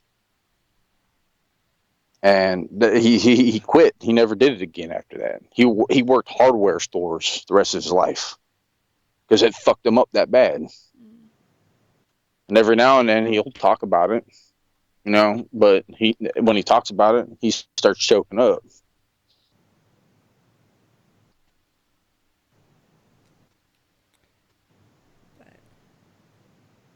But yeah, no, this veteran suicide thing, there's so many organizations out there that are specifically catered for us. You know, the one that really just pops into mind is Battle and Distress. Exactly. And every so often we see these bolos out on the main page for these veterans or even active duty that it's like, please look out for this person. We can't find them, possibly suicidal, like they're battling PTSD, depression, everything. Like, all the signs are there in that bolo that say, hey, he's probably gonna try to kill himself or herself. And it's not okay. It's what's the right phrase? It's unacceptable that it's that the the lack of mental health support is out there for people who are dealing with this PTSD and depression and anxiety, and how, like, even though there is such an epidemic going on with suicide, it's still such a taboo subject, and it's so frowned upon, and it's almost like ostracized. Is that the right? That too. You harped on it earlier. It's a strength thing. Like, if I reach out for help, I'm weak. Yeah. And people think that's no. The true strength is being able to say, "Hey, I need help." Opening your mouth and saying, "Hey, I need help right now," because I'm just like at this dark period right now. People will help you. Like, it's really, like, I think what had happened is that I a month ago when I was having those tendencies again, suicidal tendencies, I actually picked a fight with ICE. That happens. You pick fights with your closest people. Yeah, I picked a fight with him, and he called me out. He's like, "The fuck is wrong with you? Like, what are you doing? Why are you being like this?" And I was like, "I don't know what's wrong with me." And then I just broke down, and I was like, "I'm not okay. I'm not okay right now." Yeah, I definitely picked a fight with him.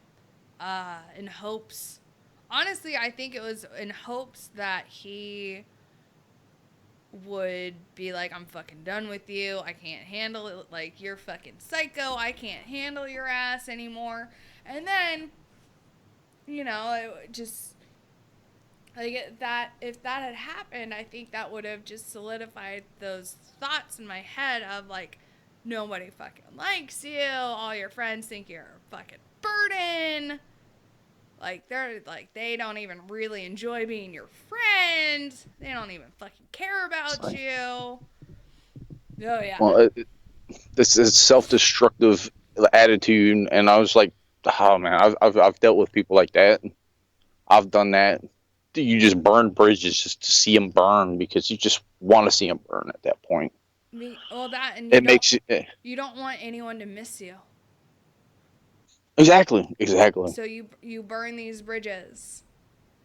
You burn every bridge that you've made because you don't want.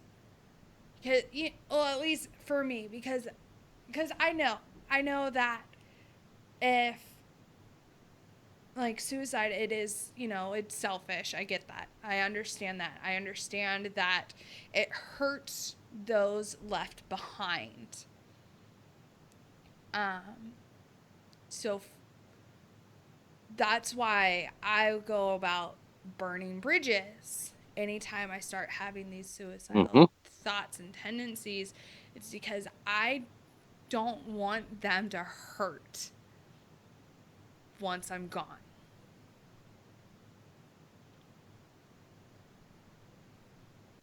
It's a rough road. Yeah. It is a really rough road.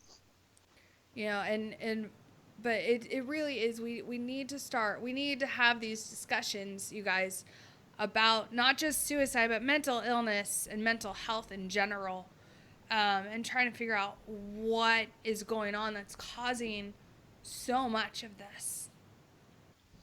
Well, didn't they do a study linking most of this to TBIs? Untreated TBIs? I'm not sure. I read something probably about 3 years ago. I don't even remember the article, but they were starting to link a lot of this to, like, traumatic brain injuries.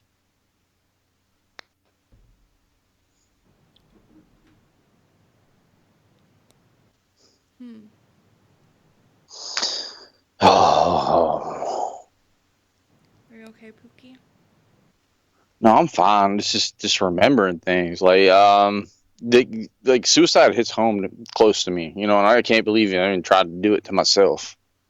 When I had a really close friend of mine, I was active duty at the time, and it was just like kind of a joint birthday party. And there was like 2 individuals that had their birthdays on the same day, so we threw a fucking birthday party.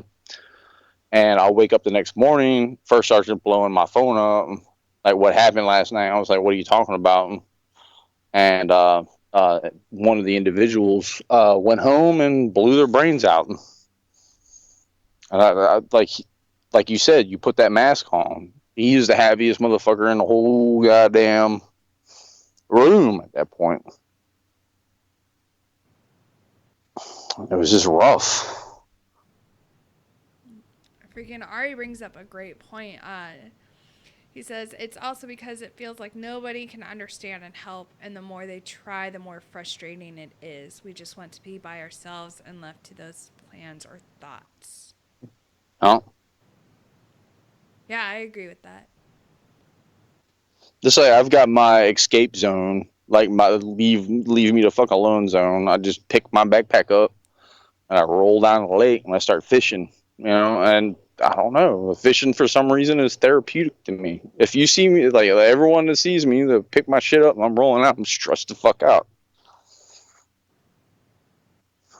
Sometimes it's I don't know. Like, to get to that point, I understand it.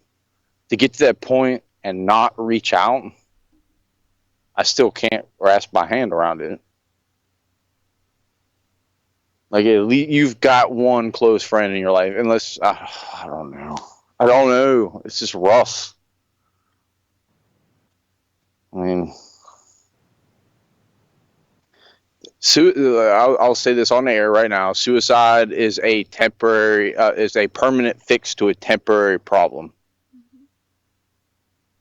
Whatever's going on in your life right now will be fixed. Next day you wake up, whatever, it might not be there.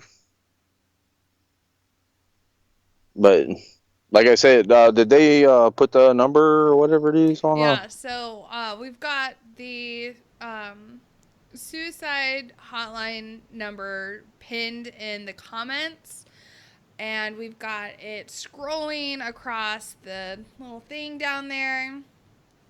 We've also got one for specifically for kids that they can call.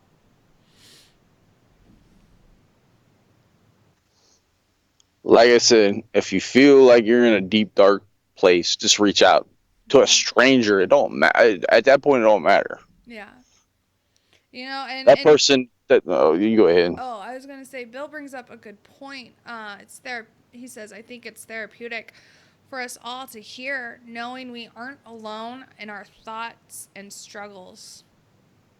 And it is, you know, knowing that you're not the only one who struggles with these tendencies, these thoughts, these pains. You're not alone. Yeah. A majority of us have been there, and it's. I mean, I've had many of my friends hit me up, and I said, "What are you drinking?" Yeah, stop. At that point, if you feel that way, stop drinking. If you're drinking, stop using alcohol.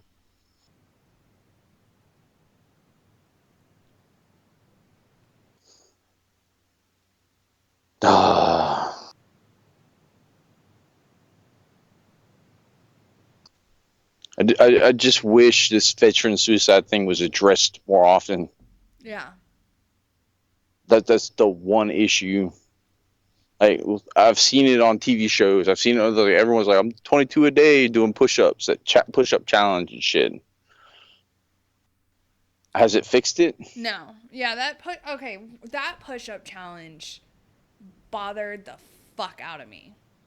Like, oh, I'm going to do 22 push-ups a day for 22 days, and I'm going to tag someone else in this. Well, cool, you're doing, 22 push-ups a day, but what are you personally doing to reach out to your fellow battle buddies, your fellow veterans, and checking up on them? Like, are you checking up on each other? And, because I know I'm guilty of it. A lot of times when people reach out to me and they're like, hey, how you doing? I'm fucking guilty of just automatically being like, I'm good. I'm good. Exactly. I'm good. I'm fine. I'm notorious for just ghosting I'm ghosting motherfuckers. Like, you can text me for like 3-4 months. I do it to my own mother. I feel bad about doing that because I know she loves me to death, but I just don't want to talk to you at this point. Yeah, I'm guilty of doing that too. Speaking of, my grandma called me the other night. I need to call her back. Keep forgetting. Like my sister, I love her to death. I haven't talked to her in like 6 years. You should probably do that. Just be like, hey, Sure. It's your brother. I don't know if you remember me. Well, I don't know. It's just the way I am with family, just, I don't know how to explain it. No, I'm the same way. I talk to my dad once every few months. And then we talk for 5 minutes, maybe. And then, all right, well, talk to you again later. Okay, bye. It's like my father. I don't even know the man. I don't even talk to him ever.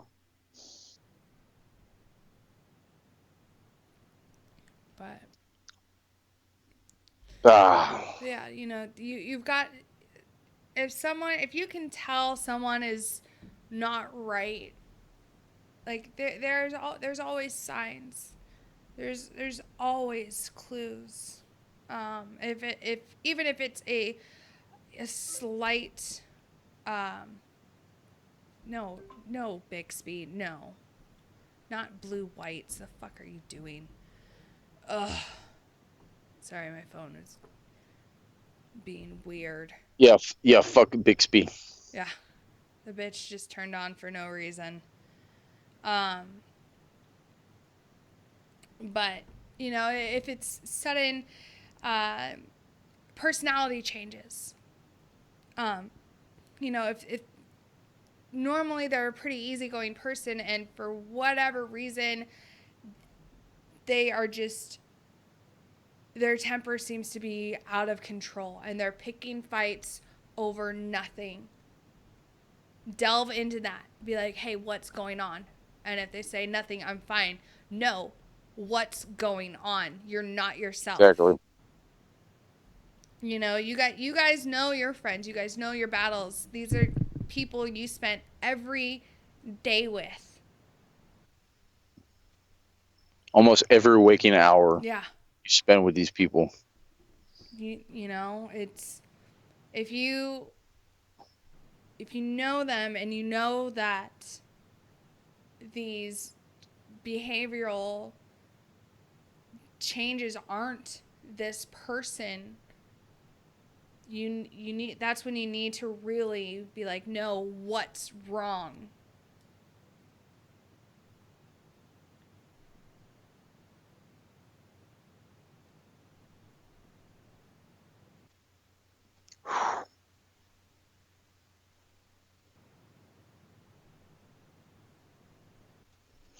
It just gets to that point to some people, though. I mean, like, you can talk to everyone and they, like you said, burning bridges. That's what they want to do. You know, because, and I'll admit it, I'm guilty of it, where I would do it to, you know, like I said, I'm guilty of doing that. And it's because I'm trying to prove to myself that nobody cares. And therefore, no one will miss me. Oh. And so, you know, if you are friends with someone and it seems like they go out of their way to pick a fight with you, that it should raise a red flag. It should be like, wait, this isn't them. You know, if you notice them withdrawing a lot or canceling plans a lot, if they, you know, if they don't, you know, if you reach out to them and it takes them a long time to respond and they don't really have a good reason why. It's just like, oh, sorry, I've just been busy. Oh, busy doing what? I don't know. That could be a warning of like, hey, maybe something's not okay. Or unhealthy actions like binge eating, things like that. Binge eating, binge drinking, Mm-hmm. getting into like becoming reckless with recreational activities, like reckless, where it's quite clear they have no sense of danger and no sense of self-preservation. Exactly. Those are warnings. like quote unquote right here, a scenario. I've never been whitewater rafting, but I'm going to whitewater rafting tomorrow. Right. No, Joe, it's different than that. It's not just, you know, oh, I take a lot of risks driving. It's you intentionally go out and drive recklessly. I'm guilty of that. Where you're like, you know what? Fuck it. If I get into an accident, I don't even care. Or even like legal issues. Yep. Like all of a sudden someone starts smacking legal issues up and down. Like they're at that point where like they don't give a fuck anymore. Mm-hmm. So what? I'll burn. I'll go to jail. When I'm in jail, I'll kill myself. Mm-hmm. You know, but you know, not everyone is going to have the same, you know, warning signs and these early warning signs that they might possibly be considering suicide, or that it's on their head a lot, or they're starting to get those tendencies. It's just, you know, you got to keep your eye out on your your friends, on your battles, because you know that's what we do. You know, in the service, and even as veterans, like that's just what we do. That's part of this brotherhood that we're in. You know, you gotta look out to for your me, brother. yeah, exactly. To me, everyone who's ever served is a brother to me. Brother or sister, I don't give a shit. We all went through the shit to get that title. Mm-hmm. If you all have issues, you know, like I said, you're more welcome to contact me. Hit me up. Call me. I will put that out there right now. I don't give a shit. Love you all to death. Last thing I want you to do is just to end your life prematurely.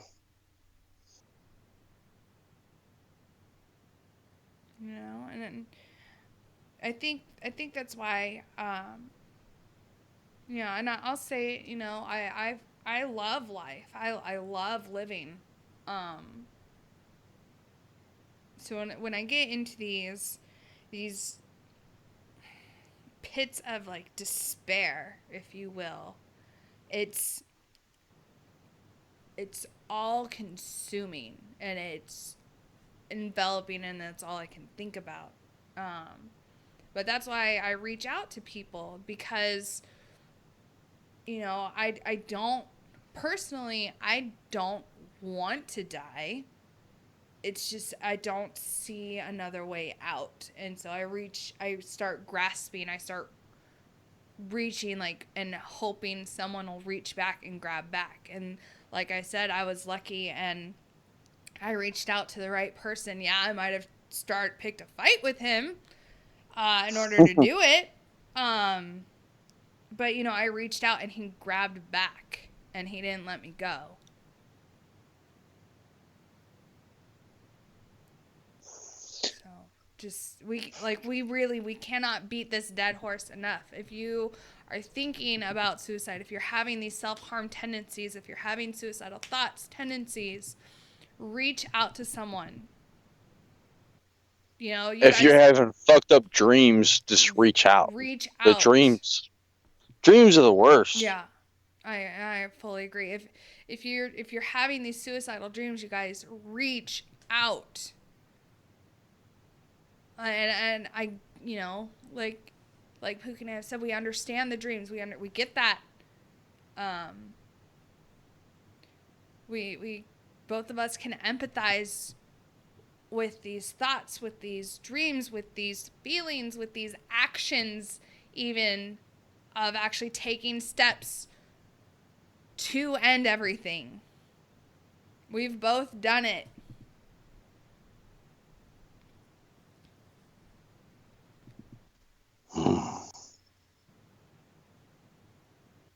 So, you know, check on your battles. Yes, check on them. Yeah. Haven't heard from a friend in a while. Hit them up. Just be like, how you doing? If they ignore you, hit them up again. Be like, what's up with you? You know, like, just be that annoying friend that we all hate, quote unquote. But right? Don't be afraid of doing the double text. Like, how you doing? How you doing? What's up with you? You know, like, just like, it's fine. You're worried about your friend, do it. Yeah. But I think, like, I know we can talk more about this, but, you know, and then obviously it's, you know, it doesn't matter if you are rich or if you're poor, if you're famous or if you're, you know, just a normal everyday veteran on the street. Suicide and suicidal thoughts, tendencies, self-harm, it affects everyone. It is across the board. It doesn't matter who you are. You know, like Anthony Bourdain, he was all over TV. He was a celebrity chef. He had millions. Money for days. And obviously he still was suffering. And yet, you know, suicide still took him. You know, he was always on these adventurers. He was known for his love of great adventure, new friends, fine food and drink, and the remarkable stories of the world. And Like, a lot of us lived vicariously through him because we wish we could do that. And somehow he had deep, deep, deep feelings in his body that made him do that. right. And it's fucked up. He should have reached out. Reach out. Like I said, reach out to people. Like, you can't. What's the term? Don't cry over spilled milk. Mm-hmm. And it's fucked up to say that, but just don't. If you get to that point, I swear to God, just hit me up. I will talk to you. Yeah, he, you know, Anthony Bourdain, he killed himself in a luxury hotel in France. Kate Spade hung herself from a doorknob in her New York apartment, which, you know, those are fucking not cheap. She probably had a really nice one. But all of that doesn't matter because when it comes down to the darkness, it don't matter how much money you have in your pocket at that time. It don't. So, but yeah, so, you know, we need to take suicide and mental illness more seriously. Suicide is 100% preventable.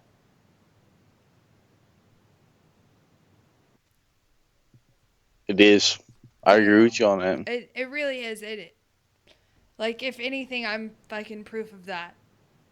You know, either that or I just really suck at trying to kill myself. Well, I'm the king of sucking at killing myself. So I mean, shit. So, but yeah, I think that's enough beating of a dead horse. Yes. Oh, that was a bad timing. Bad timing. Damn, girl. It's a fucking saying. Shut up. We are gonna take a break. So everybody can have time to kind of decompress. I know that was a heavy hour, about, you know, not a fun subject to talk about, but it's something that needed to be talked about. It's something that needs to be talked about more openly, and having actual discussions about this. And because sweeping it under the rug, pretending like it's not an issue, pretending like it's not a problem, pretending like it doesn't exist, has only made it worse. It's only made it to where anyone who suffers from it feels as though they cannot reach out for help. So this subject has to be brought up. It has to be talked about. So that way those who do suffer and who are suffering feel like they're able to get the help that they need. So, everyone, we will be back after the break. Shots.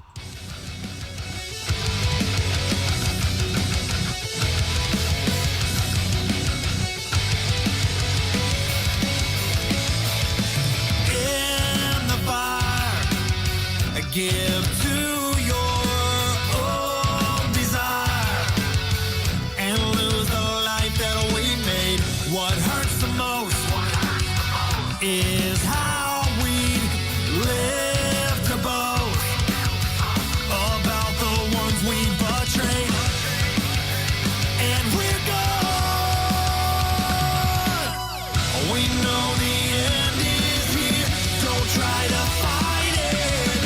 What you've been waiting for, there's no running away. We paint the mirror to try to hide it. There's no disguising the truth, and there's no running away.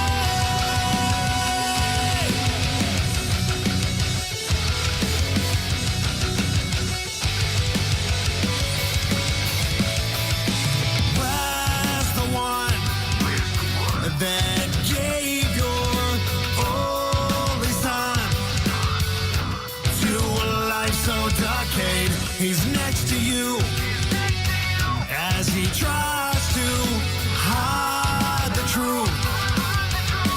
As you look face to face, I'm the one.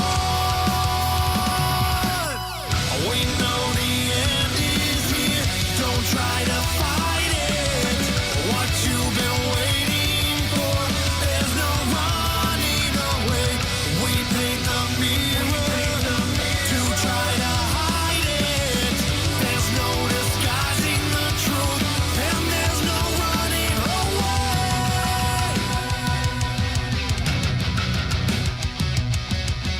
Don't try to fight it.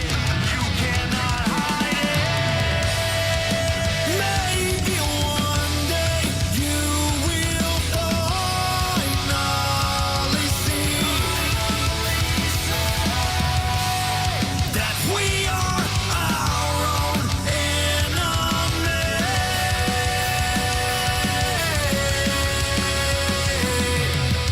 We know the end is here. Don't try to fight it. What you've been waiting for, there's no running away. We paint the mirror to try to hide it. There's no disguising the truth, and there's no running away. No running away.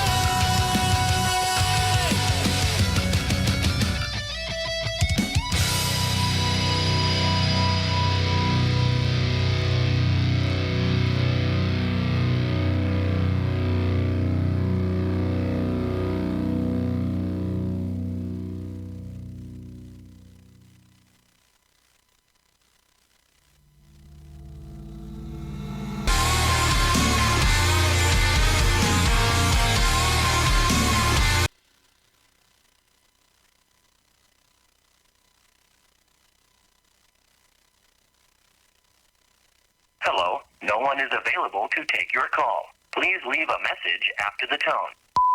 Fucking answer your phone, AK. God damn it, answer your phone.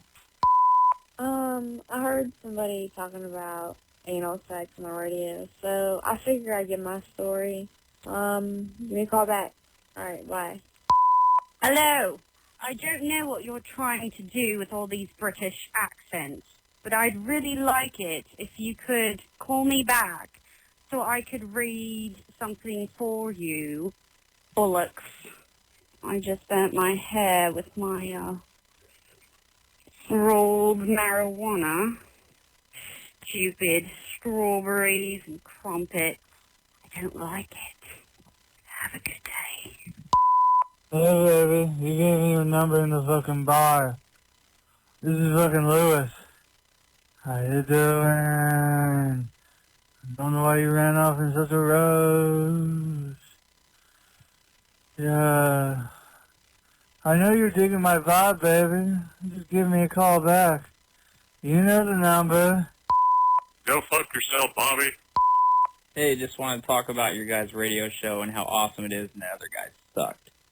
Anyway, yeah, make America great again. I don't know how to use this. Oh, velvet is. Put the monkey down. Oh, God. Never mind. Hey, brother, we need to get your show nationwide on this Sirius radio or satellite or something. Kind of hard to watch it when it comes on this damn little cell phone. Let's see what we can do to get you nationwide. Love to see you. Love to hear you. Continue on. You guys need more fucking lines if they're all busy. What the fuck? Get some more. Let me shit in your mouth. The voice of U.S. Army, WTF Moments. This is WTF Nation Radio. Everything stated on WTF Nation Radio is to be considered the opinion of the person that stated it, and not an official representation of WTF Nation Radio or U.S. Army WTF Moments. Price does not include tax, title, or license. Some assembly required. Each item sold separately. Batteries not included. Objects in mirror are closer than they appear. If conditions persist, contact a physician. Individual results may vary. Keep out of the reach of children. Avoid prolonged exposure to direct sunlight. Keep in a cool, dark place. And please enjoy the show. Shots. Cartman! Yeah.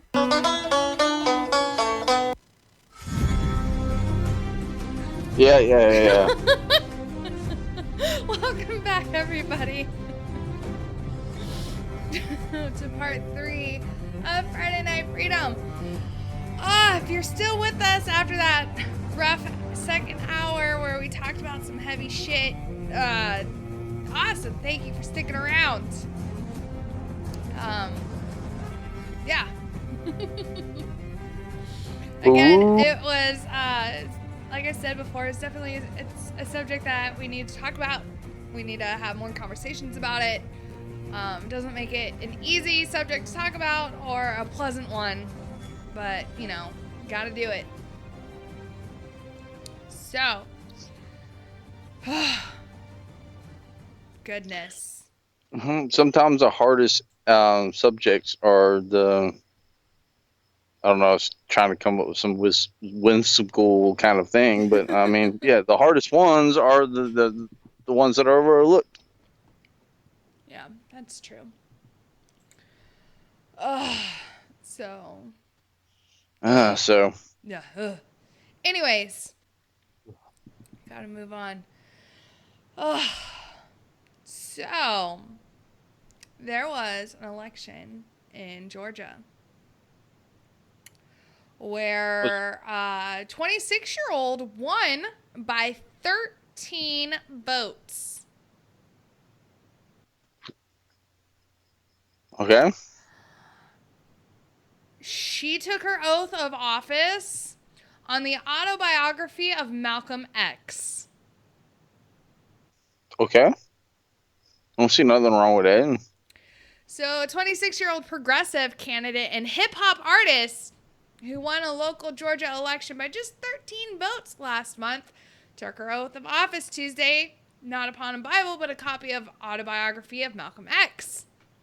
Mariah Parker, her right fist raised, placed her left hand on the book about the controversial Nation of Islam leader who was gunned down in 1965.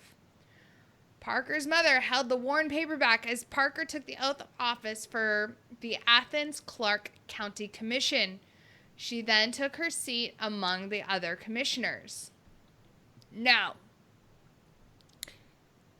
if you had just been elected into public office,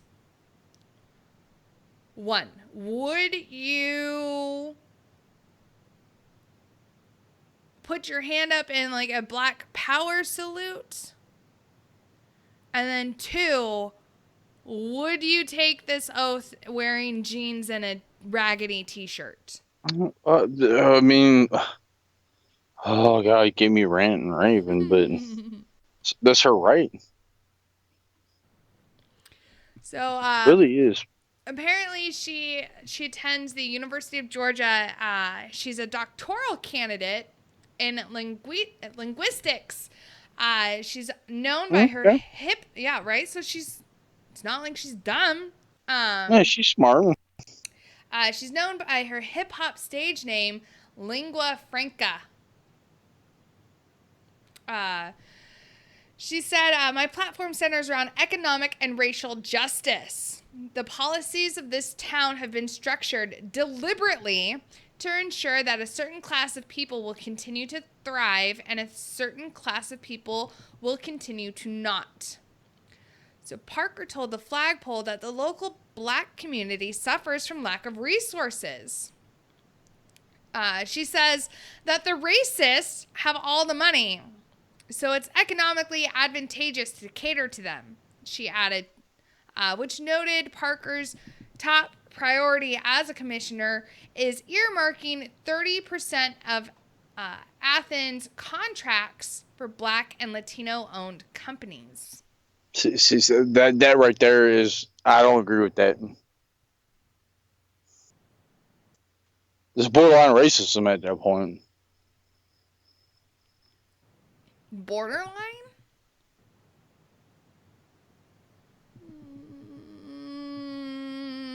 I think it's not borderline. I think it's fully there because she quite clearly has...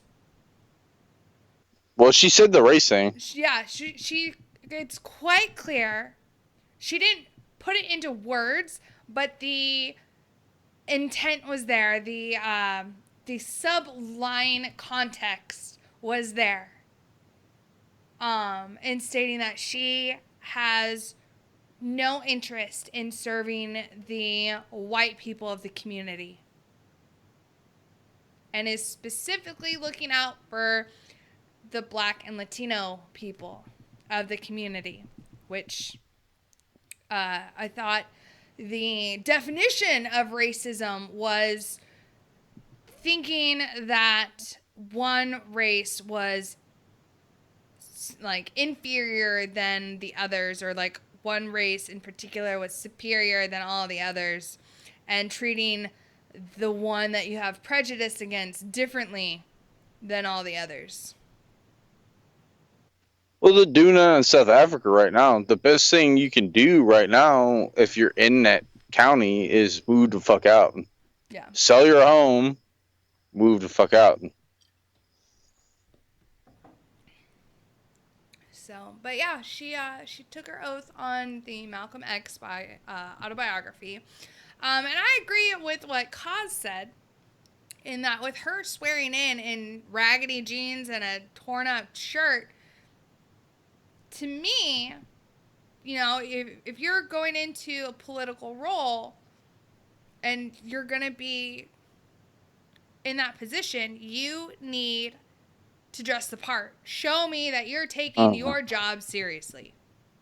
I disagree with you on that. Why? So Farmer John rolls for a sheriff, and he works his butt off on a day-to-day basis, and his clothes are tattered. Why should that affect his election status? But if he's doing his job at, you know, the courts, or at the, what was it? The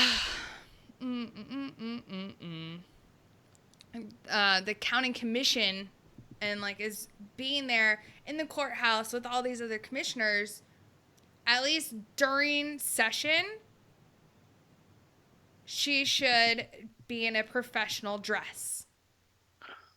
You know, like I work, you know, I live in Texas, so a lot of the people that I work with own ranches and drive fucking cattle. But when they come to work, they're dressed appropriately. You know, like one of the docs I fucking work with, one, has a ranch. Two, he's a state senator. I understand that, but does dress really approve your status as a senator? No, but I think it shows that you take your job, your position seriously. So if I'm just a bummed out fisherman that just fishes every now and then, you know, to bring meat into my family, I get elected. I can't afford the Armani suits that all these rich motherfuckers up in goddamn Congress are be doing. What do you think about that? Well, then don't wear clothes that have holes in them. Okay. You know, a lot of, you know, I'll fucking say it. Like, you know, a lot of folks that live in like rural areas, especially if they go to church, they have church clothes. Wear those. My church suit is fucked up right now. But no, and Katie has a good point. The courthouse, I guess, where she's at, has a dress code. Show up in jeans and they tell you to leave. And, you know, that's how mine is. What is wrong with that, though? It's not... like, if you show up in tattered... I don't know, dude. But if they've got a dress code, you have to abide by it. I understand that, but... Really?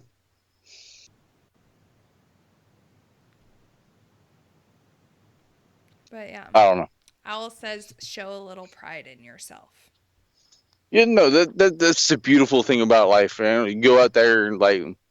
I trim my beard when I'm meeting with people. You know, I actually take the scissors to it. End of the world for me, but... I suit up. I look presentable. Yeah, that's just it. But you still do it, right? Yeah, you look presentable. She, during her oath of office, did not look presentable. She looked like she was ready to go to a fucking college class. But she's in a courthouse being sworn into her new position, her elected position.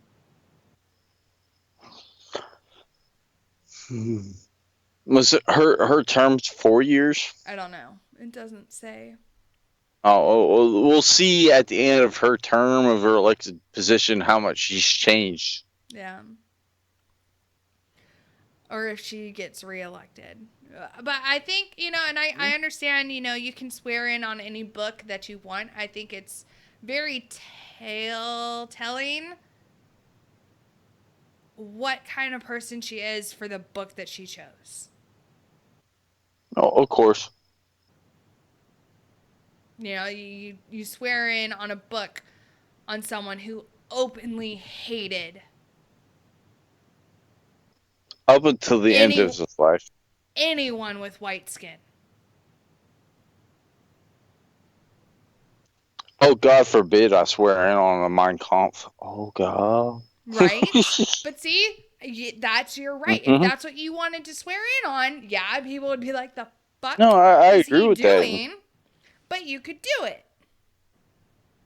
It's severely frowned upon, but you could do it. But God forbid.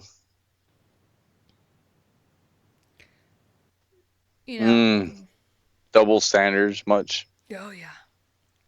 Just this is going to boil into some third wave feminism shit. Huh? Freaking, that reminds me. There's a white nationalist running for Congress up in, I think it's Chicago. No, is it Virginia? No. It's a different one. It's Chicago. Okay. Is it Chicago? It's an older man. I saw a video of him and I was like, what the actual fuck? Like, the small boy in Virginia. This isn't okay. Like, you're giving white people everywhere like a bad name. Like, stop it. But yeah, he's got a hat on. He's an older gentleman. He's got a hat on that says I think it said like Vietnam veteran on there, and I'm like, God damn it. But, this is Virginia. Oh, is it Virginia? Yeah, the dude's like racist as fuck. I'm like, shut your mouth before I fucking break your neck, man. Right? But oh my God, like he is part of the American Nazi Party, which apparently I didn't know we had. Yeah, there's a lot of parties you don't know about. Right? Yeah. Right? Apparently the Klan's still active as well. I don't know about that either. I'm a terrible white person. But your white privilege card should have fucking incorporated that into it. I'm still waiting on my white privilege card to get in. I think it has something to do with my grandpa, who is part black. Oh, well. So you're mixed. If you got a part black and you're African American, so you can do whatever you want at that point. Right? I should have fucking done that. Son of a bitch. When I went to go change my name at Social Security, I had to fill out like a whole like application form, and it was like, "What's your race?" And I was like, "Should I check black? Should I check African American just to be a dick?" See, why does the government require that? That's my big question. I don't know, but you're a citizen, so why? Why? Right, but but yeah, I was sitting there wondering, like, what percentage would qualify me to check African American? Because my paternal grandfather's like half black, so I don't know. Anyways, I digress. But that'll swing a presidential election if you're gonna run for president. So that'll work. Right. But But yeah, so this fucking dude up in Virginia, apparently, he's going around. He's a Holocaust denier. Absolutely does not think the Holocaust happened. He thinks the Jews are ruining America. Oh, it's the booty percentage. Dude, oh my God. It's like fucking 40 something inches around. It's like, if I were to go get taped right now, like where the army tapes like around the widest part of like your hips and your ass, we're talking like the last time I had that thing taped, which was a few years ago, and it's only gotten bigger. Woo! Shut up. It was like 42 inches around. I was like, God damn! Miss Minx has a fat booty. It's not that fat. Shut up. You shut your mouth when you're talking to me. But anyways, I digress.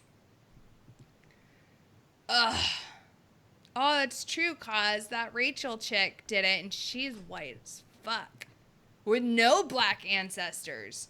So, fair game, right? For me. I just want to do my DNA test and see that I'm 100% Norwegian. I'll be happy with that. Are you, though? I got Irish floating around me, so I just want to see a majority Norwegian. Be happy. So do it. What are you waiting for? Because I don't want my DNA sold to third parties. So me, like me, there's yeah. What are they gonna do with your DNA? Make a clone? No. Yeah. You are not Dolly the sheep. They should clone me because I'm the best clone on the planet. Like, if you want to get into eugenics, I've got the best genetics. So, boom, clone me 1,000 times. Just based off of my own opinion. Thank you.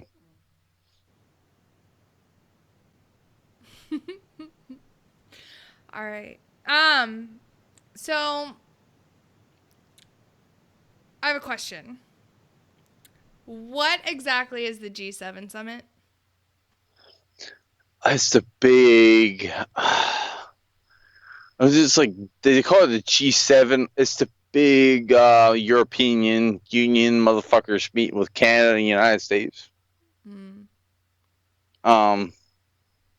They're all fucking retards, and they are mad about D-Trizzle saying like, "Hey, I'm gonna tax you on some shit."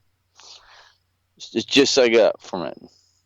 Well, okay. So I kind of found a thing here.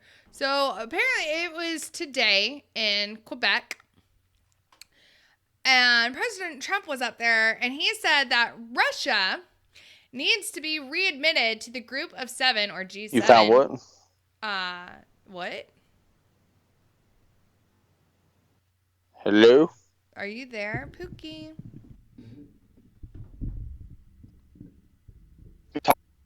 I'm just like tearing me up right now.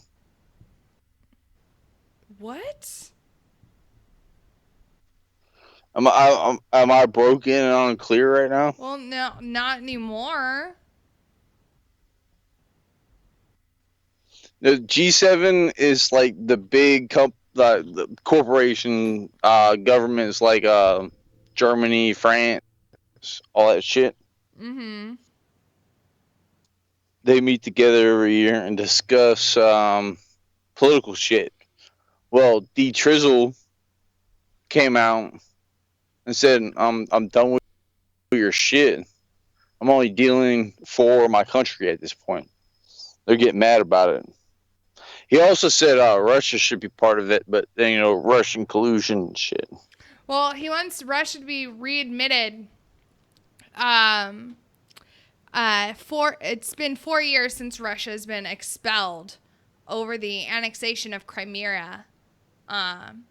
But with him saying, hey, I want Russia back in, apparently that has further provoked U.S. allies' outrage or unnerved by Trump's swerve to trade protection. Oh, this is a new word.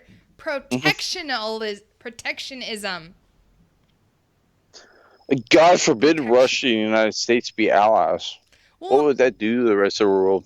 I mean that, but God forbid Donald. Two nuclear powers. It's like we're friends. Fuck y'all. No, God forbid President Trump's, has fair trade for our fucking country. Trump said that he knows this outreach to Russia may not be politically correct. Apparently, he doesn't give a shit because he never cares about being politically correct. And he appeared to dismiss the G7 members' anger and hurt feelings over what they call unfair trade barriers and ingratitude from Washington. All those countries have been taking advantage of the United States on trade, Trump said, citing Canadian dairy tariffs. Or dairy. I know how to read. Canadian dairy tariffs. We have 300% tariff. We've had a North American Free Trade Act since Clinton, but we getting shafted on that shit. Yeah, no, we are. So President Trump continues by saying we have massive trade deficits with almost every country. We will straighten that out. And I'll tell you what, it's what I do. It won't even be hard. And in the end, we'll all get along. I mean, he's not wrong. Like, MAGA. This is what he does. This is fucking what he does. He makes deals. That's what he's fucking done his entire life. This is what he fucking does. And he's absolutely right. At the end, everyone is going to fucking get along. Because that's what always fucking happens. I love how it's always like, I'll tell you what, it's going to be the best thing ever. It's going to be the best trade deal ever in the world. You just watch. It's going to be the best. Oh, it's going to be the best. Like, his level of confidence is amazing. Like, can I just get just a smidge of that? Just be like, yeah, no, everything that I'm going to do is going to be the fucking best. Like, maybe I should probably just start talking like that. I'll tell you what, it's what I do. It won't even be hard. Yep. Be a little schlumpy and you'll enjoy it. So Trump goes on to say, now I love our country. I've been Russia's worst nightmare. But with that being said, Russia should be in this meeting. Whether you like it or not, and it may not be politically correct, we have a world to run. They should let Russia back in. So other members of the G7, including leaders of the UK, Germany, and France, are unlikely to agree to Trump's call for readmitting Russia. Meeting the suggestion could further divide the group and make it even more ineffectual. In an interview with Sky News on Friday, British Prime Minister Theresa May said it was important to engage with Russia, but she added, let's remember why the G8 became the G7. And before discussions could begin on any of this, we would have to ensure Russia is amending its ways and taking a different route. Trump's position won backing from the new Italian Prime Minister, who said he too wanted Russia back in the fold. Trump has sought to improve relations between the U.S. and Russia since taking office, though he has faced deep criticism from lawmakers in both parties for doing so. The U.S. government and other nations have imposed strict sanctions on Russia over Crimea. Am I saying that right? Crimea? Yeah. Borderline, maybe. I don't know. I would say, Chernobyl, but that's not what it is. Oh, I'm an idiot. I love, though, that everyone's talking about, like, oh, Trump and Russia collusion. Oh, collusion. But no one's bringing up the fact that Hillary Clinton sold uranium to Russia. Oh, uranium one? Yeah. Like, if anyone did any sort of backdoor deal with Russia, it was Hillary Clinton. Honestly, the globalists are scared of a Russian United States alliance. They're scared of. I mean, and if you think about it, if Russia and the U.S.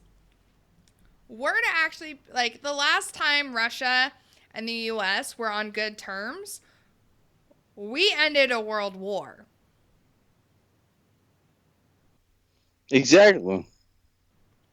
But, but then Russia became communist, and so then we had to be like, we frown upon that. Russian collusion. You colluded with the Russians. Look at Katie, cry me a river. I want to hear that song now. Right? God damn it. Now I want to listen to JT. The Russians are our greatest allies at this point in time. They are, because Russia does not want globalism. And Owl brings up a great point. If Russia and the U.S. get along, the EU and globalism would fall apart.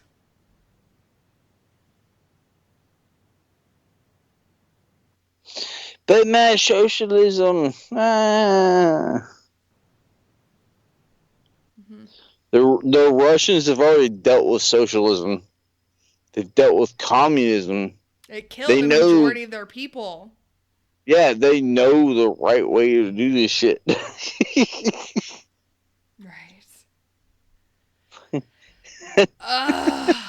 John McCain had something to say. What was his brain cancer? No, about the G7 thing in Russia. So, Senator John McCain, who for some fucking reason has not been relieved of his duties, considering he's on his deathbed. Brain cancer. Issued a statement saying that Vladimir Putin chose to make Russia unworthy of membership in the G8 by invading Ukraine and annexing Crimea. Crimea River. Nothing he has done since then has changed that most obvious fact. Shut the fuck up. Senator McCain, nobody gives a shit what you have to say. At all. Just... The songbird speaks. So McCain, who is the chairman of the Senate Armed Services Committee, again, why is he on any committee? He is undergoing chemo. He has a very, very aggressive form of brain cancer. It's terminal. Why is he still allowed to sit on the Senate? Why is he still allowed to sit on any sort of fucking committee? Why is his voice and his opinion and his vote, why does that even fucking count or matter? He needs to be relieved of his fucking duties and his fucking responsibilities and his obligations, and he needs to just fade away into the background. Like term limits on senators? Being a senator is not a life term. No, that's Supreme Court. Supreme Court. Supreme Court. That's a life sentence, literally. The bitches die over there. Senator, no. So why don't we amend our Constitution to stop these people from serving over and over and over again? I don't know, because no one's done it.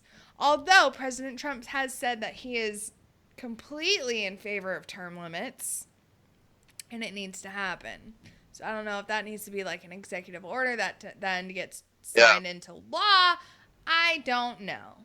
But none of those bitches are going to fucking do it because it's too cushy over there in Washington because, let's face it, they literally work maybe 45 days out of the year. They literally live in paradise.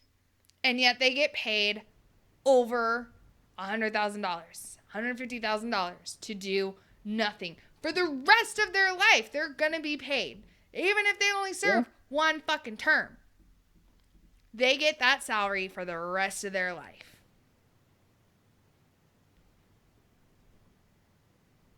Which I think that needs to be something that should be addressed. Like, hey, once you are no longer in the Senate or in the House, you no longer get paid that.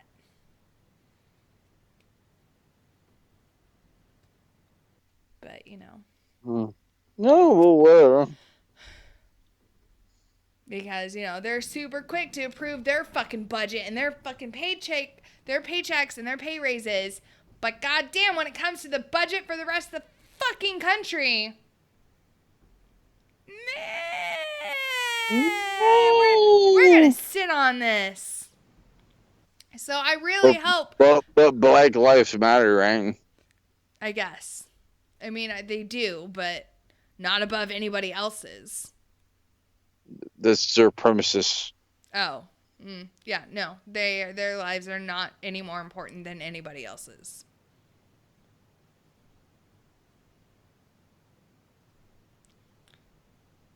But just saying. But yeah, so so in response to Trump's proposal for Russia, who's this Tusk person? It just says Tusk. I don't know who Tusk is. Obviously, I missed that part. Anyways, Tusk said it would only make the group more divisive. For today, I think it's much more important to convince our American partners to strengthen our format as, guardiantor? Of world order, than to look for something new, more challenging, more difficult. Moscow didn't rush to publicly embrace Trump's pronouncement. Kremlin spokesman Dmitry Peskov said Russia preferred to emphasize other formats of international talks. So collusion? I guess. No, it sounds like collusion to me. Collusion! I don't know. I do know it's fucking hot in my house right now, and my chair is leather, and I'm not wearing pants, so my legs are sticking to my chair. Ooh.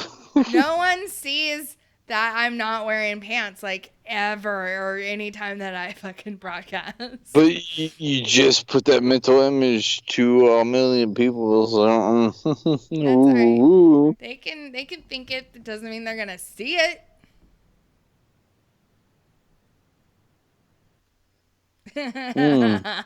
Minx is teasing the audience. Nobody wants to see this. It's all sweaty. But, so speaking of Germany and how they, their asylum seeking program, if you will, has completely destroyed that country. So a failed asylum seeker wanted over the rape and murder of a teenage girl in Germany was arrested in Iraq.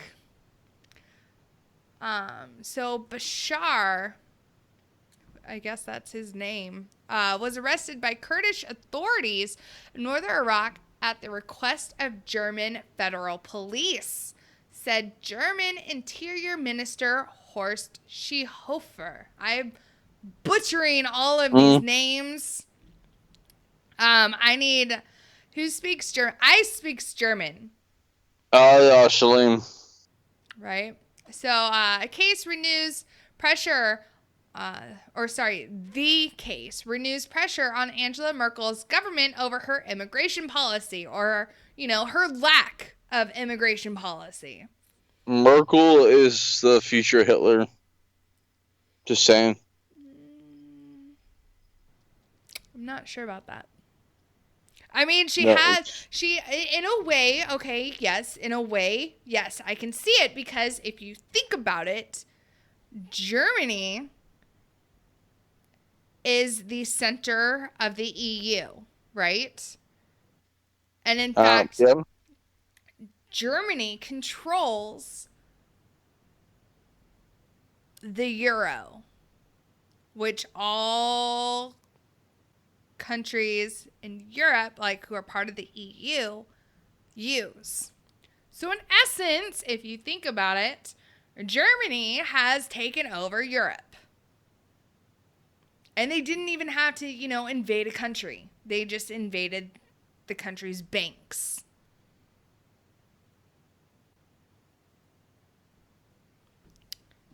So there's that. So Go on. No, that's just leaving it at that, So, I mean, could she possibly be the next Hitler? Maybe. But she's not, performing genocide. And she did not have any sort of military invasion of any country. What about her immigration policy? She used the banks to invade Europe.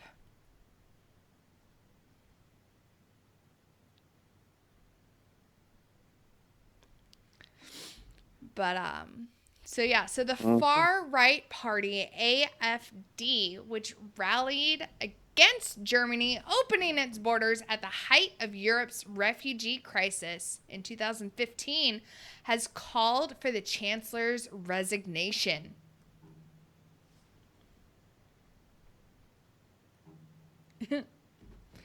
I wonder why. Right? So Susanna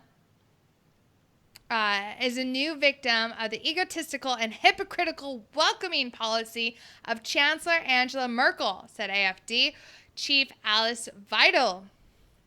I know W's are pronounced with a V, so that's why I said Weidel. But it's probably wrong. So the party has called a protest for Saturday under the banner, "That's Enough," while counter-demonstrators plan to rally against racism on the same day.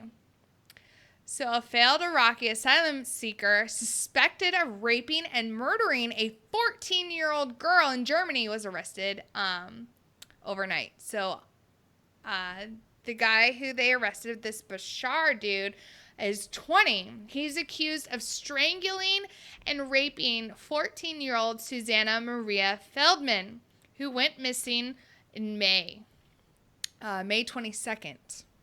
Her body was found by the Polizei on the outskirts of Wiesbaden on Wednesday.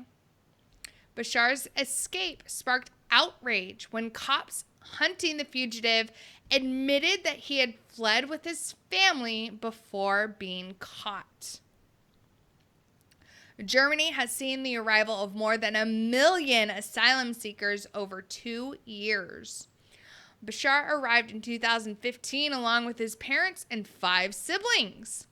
He should have been deported after his request for asylum was rejected in December 2016, but he obtained a temporary residence permit pending his appeal.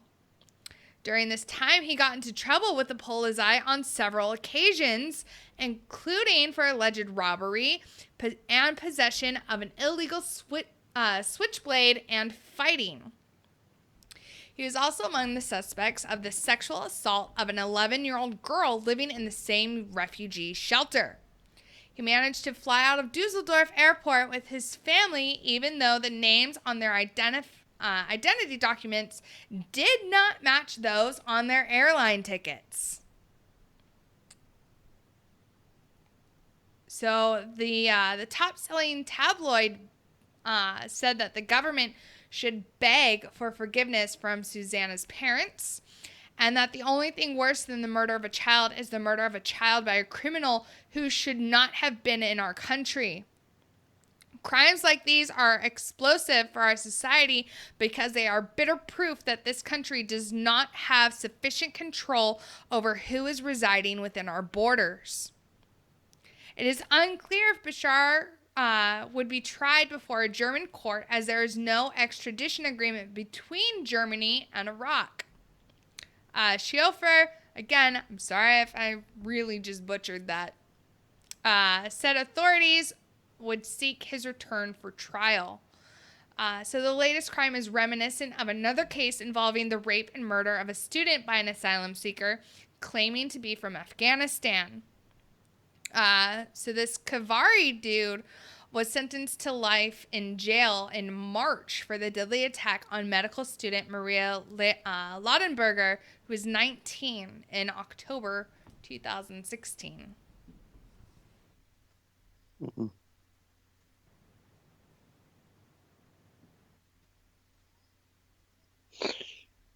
And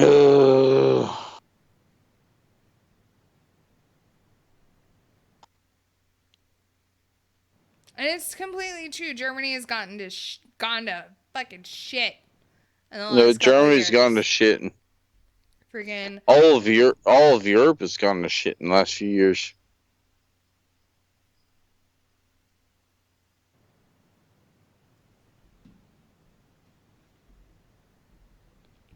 But no, I was just in Germany. I was there from 2011 to 2014, and freaking even then it was bad. They would tell us like, hey, watch yourselves, like never go out into the big city, especially the big cities alone, or and if you come across a gang of Turks, go the other way, because all of them have weapons on them and you will get jumped. And it's like, God damn. But yeah. Exactly, Owl. And they want us to take on more refugees. Yeah, about that, no. How about no?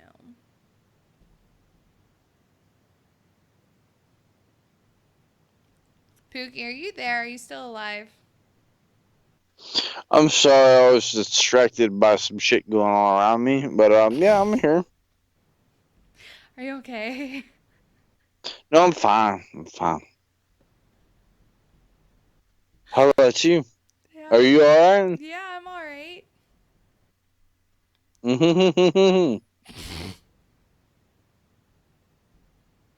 You want to hear something that's never happened before in the entire U.S. history? We'll want to hear it. We currently have more job openings than unemployed people. Oh shit, son.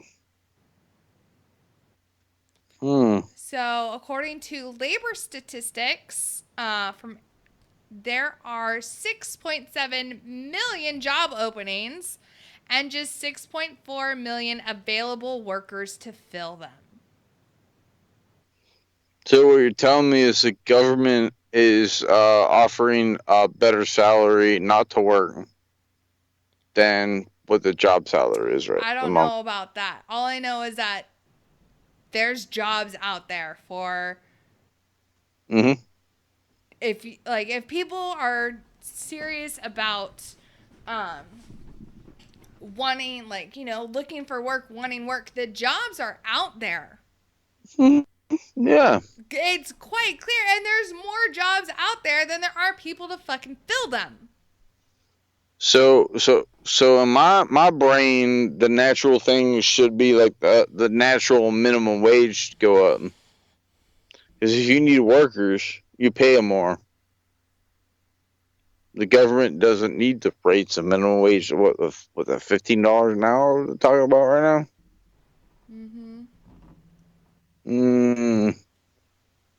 Bernie Sanders' economics is failing. Weird. Oddly enough. So this has not happened ever. So as of April, the total workers looking and eligible for jobs fell to 6.35 million.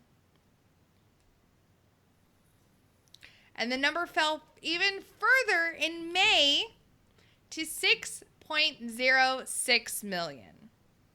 Which means people are getting the fucking jobs. They're getting jobs out there.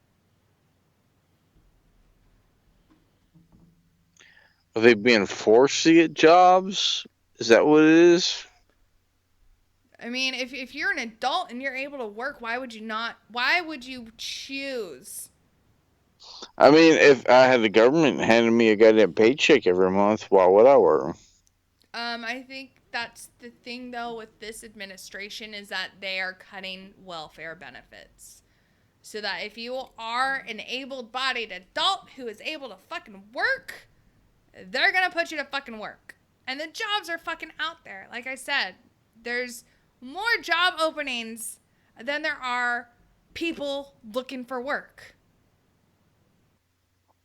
But I'll devil advocate this. You got rid of all the immigrants, so there's more jobs now. What are we gonna do about that? We haven't gotten rid of all the illegal immigrants. There's still a shit ton out there. Oh, there's a shit ton of them, but now there's job openings. Like, who's gonna pick the goddamn tomatoes? Anyone who wants to get off their ass and is going to try to provide for their family. They'll fucking do it. There you go. But, all right, last thing before we go to housekeeping really quick. So the National Center for Missing and Exploited Children and Arizona police are pushing back on claims from a veterans group that a homeless encampment uncovered in Tucson last week is the site of child sex trafficking. The allegations from Veterans on Patrol, a group that works to assist homeless vets, have been widely circulating on social media since the living space was found off Interstate 19 on May 29th. Among the items reportedly found at this site are belts tied to trees, hair dye, a crib, pornographic material, children's toys, and a large water drum with a small opening that has a dresser and 2 crates inside.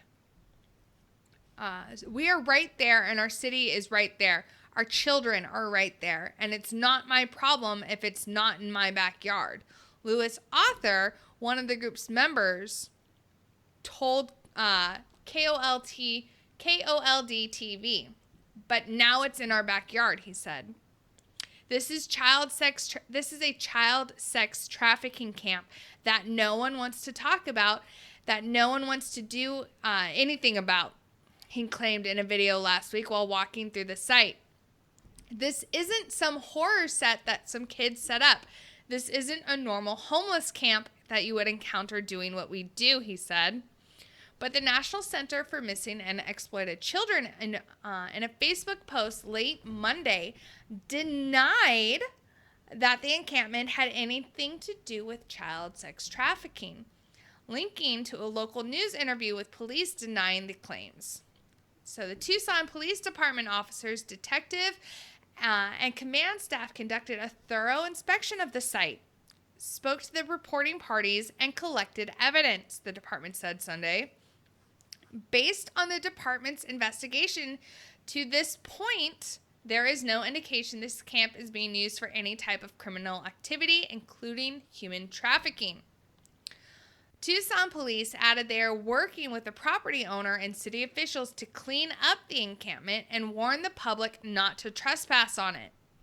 The Tucson Police Department takes all reports of suspected criminal activity seriously and appreciates the public's awareness.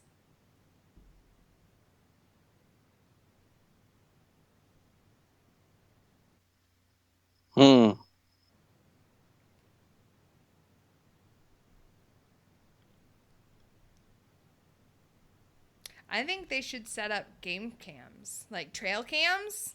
No, oh my god. Set cameras up around the town and watch the police do what they do.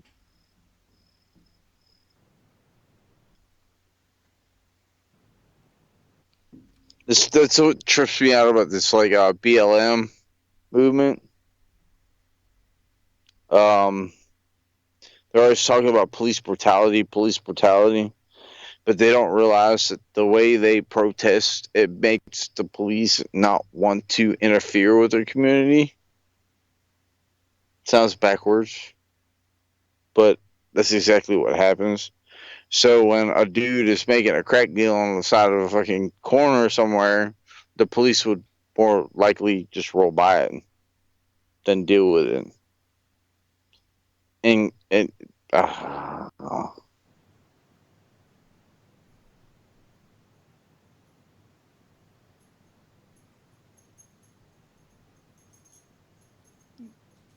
What does that have to do with child sex trafficking? the same thing. The police don't want to deal with it. Inner cities, right? The police are scared to do anything because of quote unquote police brutality. So now you've got this huge influx of lawbreakers because they know they can get away with it.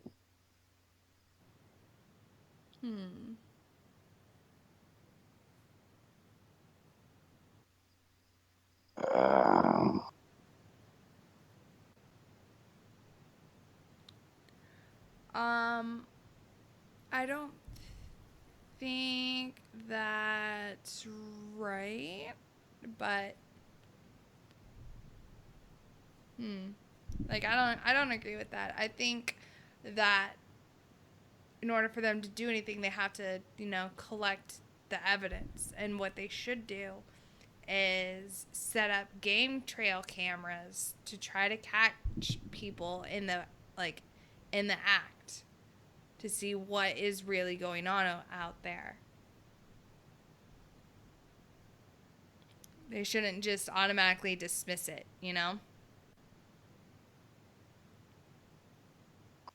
No, I agree with that.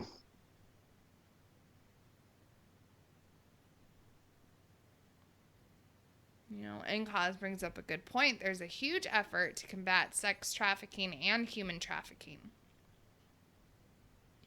especially for kids. Look at the sting that happened last week in Disney World.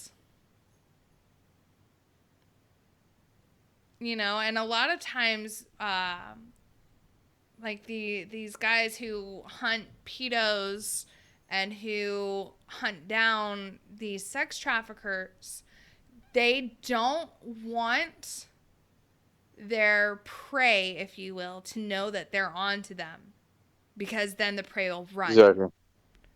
So they have to. It's almost like they have to say that, oh no, this isn't it. This is nothing.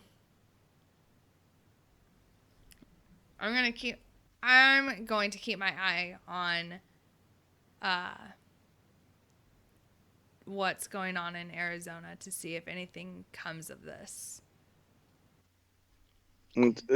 That's legit and fucked up in the same sense. These technological gurus should be reporting everything. But all the grats are scared to report shit because they're looking something up equally illegal at that point. I don't know.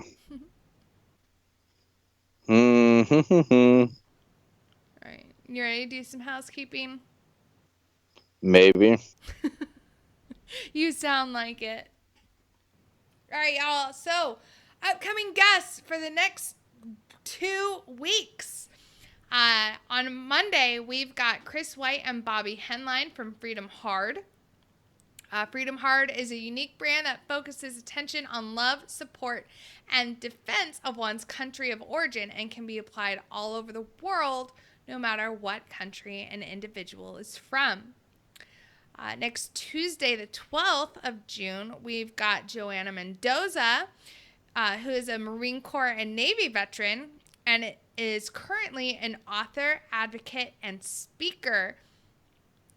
In 2017, she released a book entitled Esprit de Corps, Guiding Principles in Spirituality for Modern Marine Teams. She is currently a military and veteran advisor for Pima Community College and has been advocating and raising money to combat homelessness amongst female veterans. So next Friday? Yes, next Friday, the 15th, we've got Jennifer Paquette from the Green Beret Foundation and Thomas Merrill from Special Forces Brothers. So Jen and Tom will be on to talk about the upcoming auction, Don Shipman's Memorial Special Forces Brothers auction, benefiting the Green Beret Foundation. The Special Forces Brothers holds an annual auction on June 19th of every year benefiting the Green Beret Foundation. The Green Beret Foundation serves the Army's Special Forces, our nation's most elite soldiers, by connecting them with the resources they need to succeed in the mission ahead. On June 18th, which is a Monday, we've got Kelly Kennedy, who is an author and journalist. She's the best-selling author of They Fought for Each Other, The Triumph and Tragedy of the Hardest Hit Unit in Iraq, and the co-author of Kate Germano's Fight Like a Girl, The Truth Behind How Female Marines Are Trained. And then on Tuesday, June 19th, we are going to have Rob O'Neill. Rob O'Neill is from the Facebook page Bay Pines Exposed, who is a retired employee from the Bay Pines VA. He will be on to talk about the mistreatment of veterans in the Bay Pines VA facility. The Bay Pines VA has been in the local and national news several times for their neglect and mistreatment of veterans. So those are upcoming guests. As you guys know, we have a show 6 nights a week. Tonight is Friday Night Freedom with myself, Minx, and Pookie. Tomorrow is Saturday Night Savagery with Jay Reddy and Pookie. Then we have Sunday, which is Kicking It with Cause and Owl. And then we have the Monday edition with Ice and Flash. Tuesday is Tied Up Tuesday with myself and Great Cloud. And then Wednesday, we go game. Mm-hmm. That's what we do. Check the gaming community out and do it. All right, y'all. That is our show for tonight. Thank you guys so much for hanging out with us. We are out of here. Yeah, so we will see you tomorrow night for Saturday Night Savagery. Have a great rest of your Friday night. I know I'm going to. Night, you guys. Shots. Not like that, Pookie. Goodness.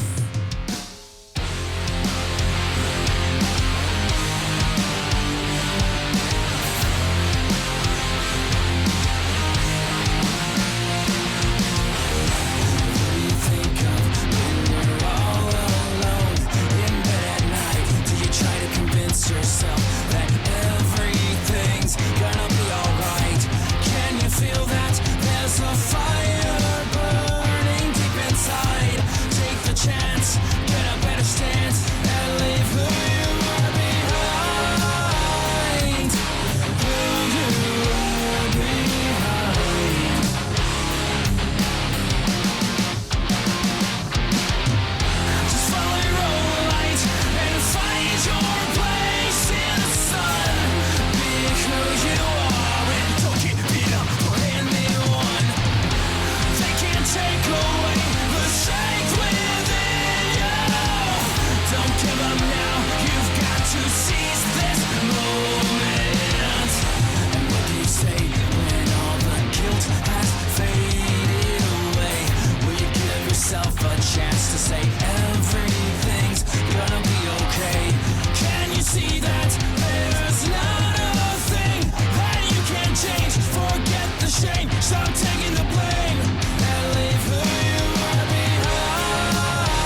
time is now.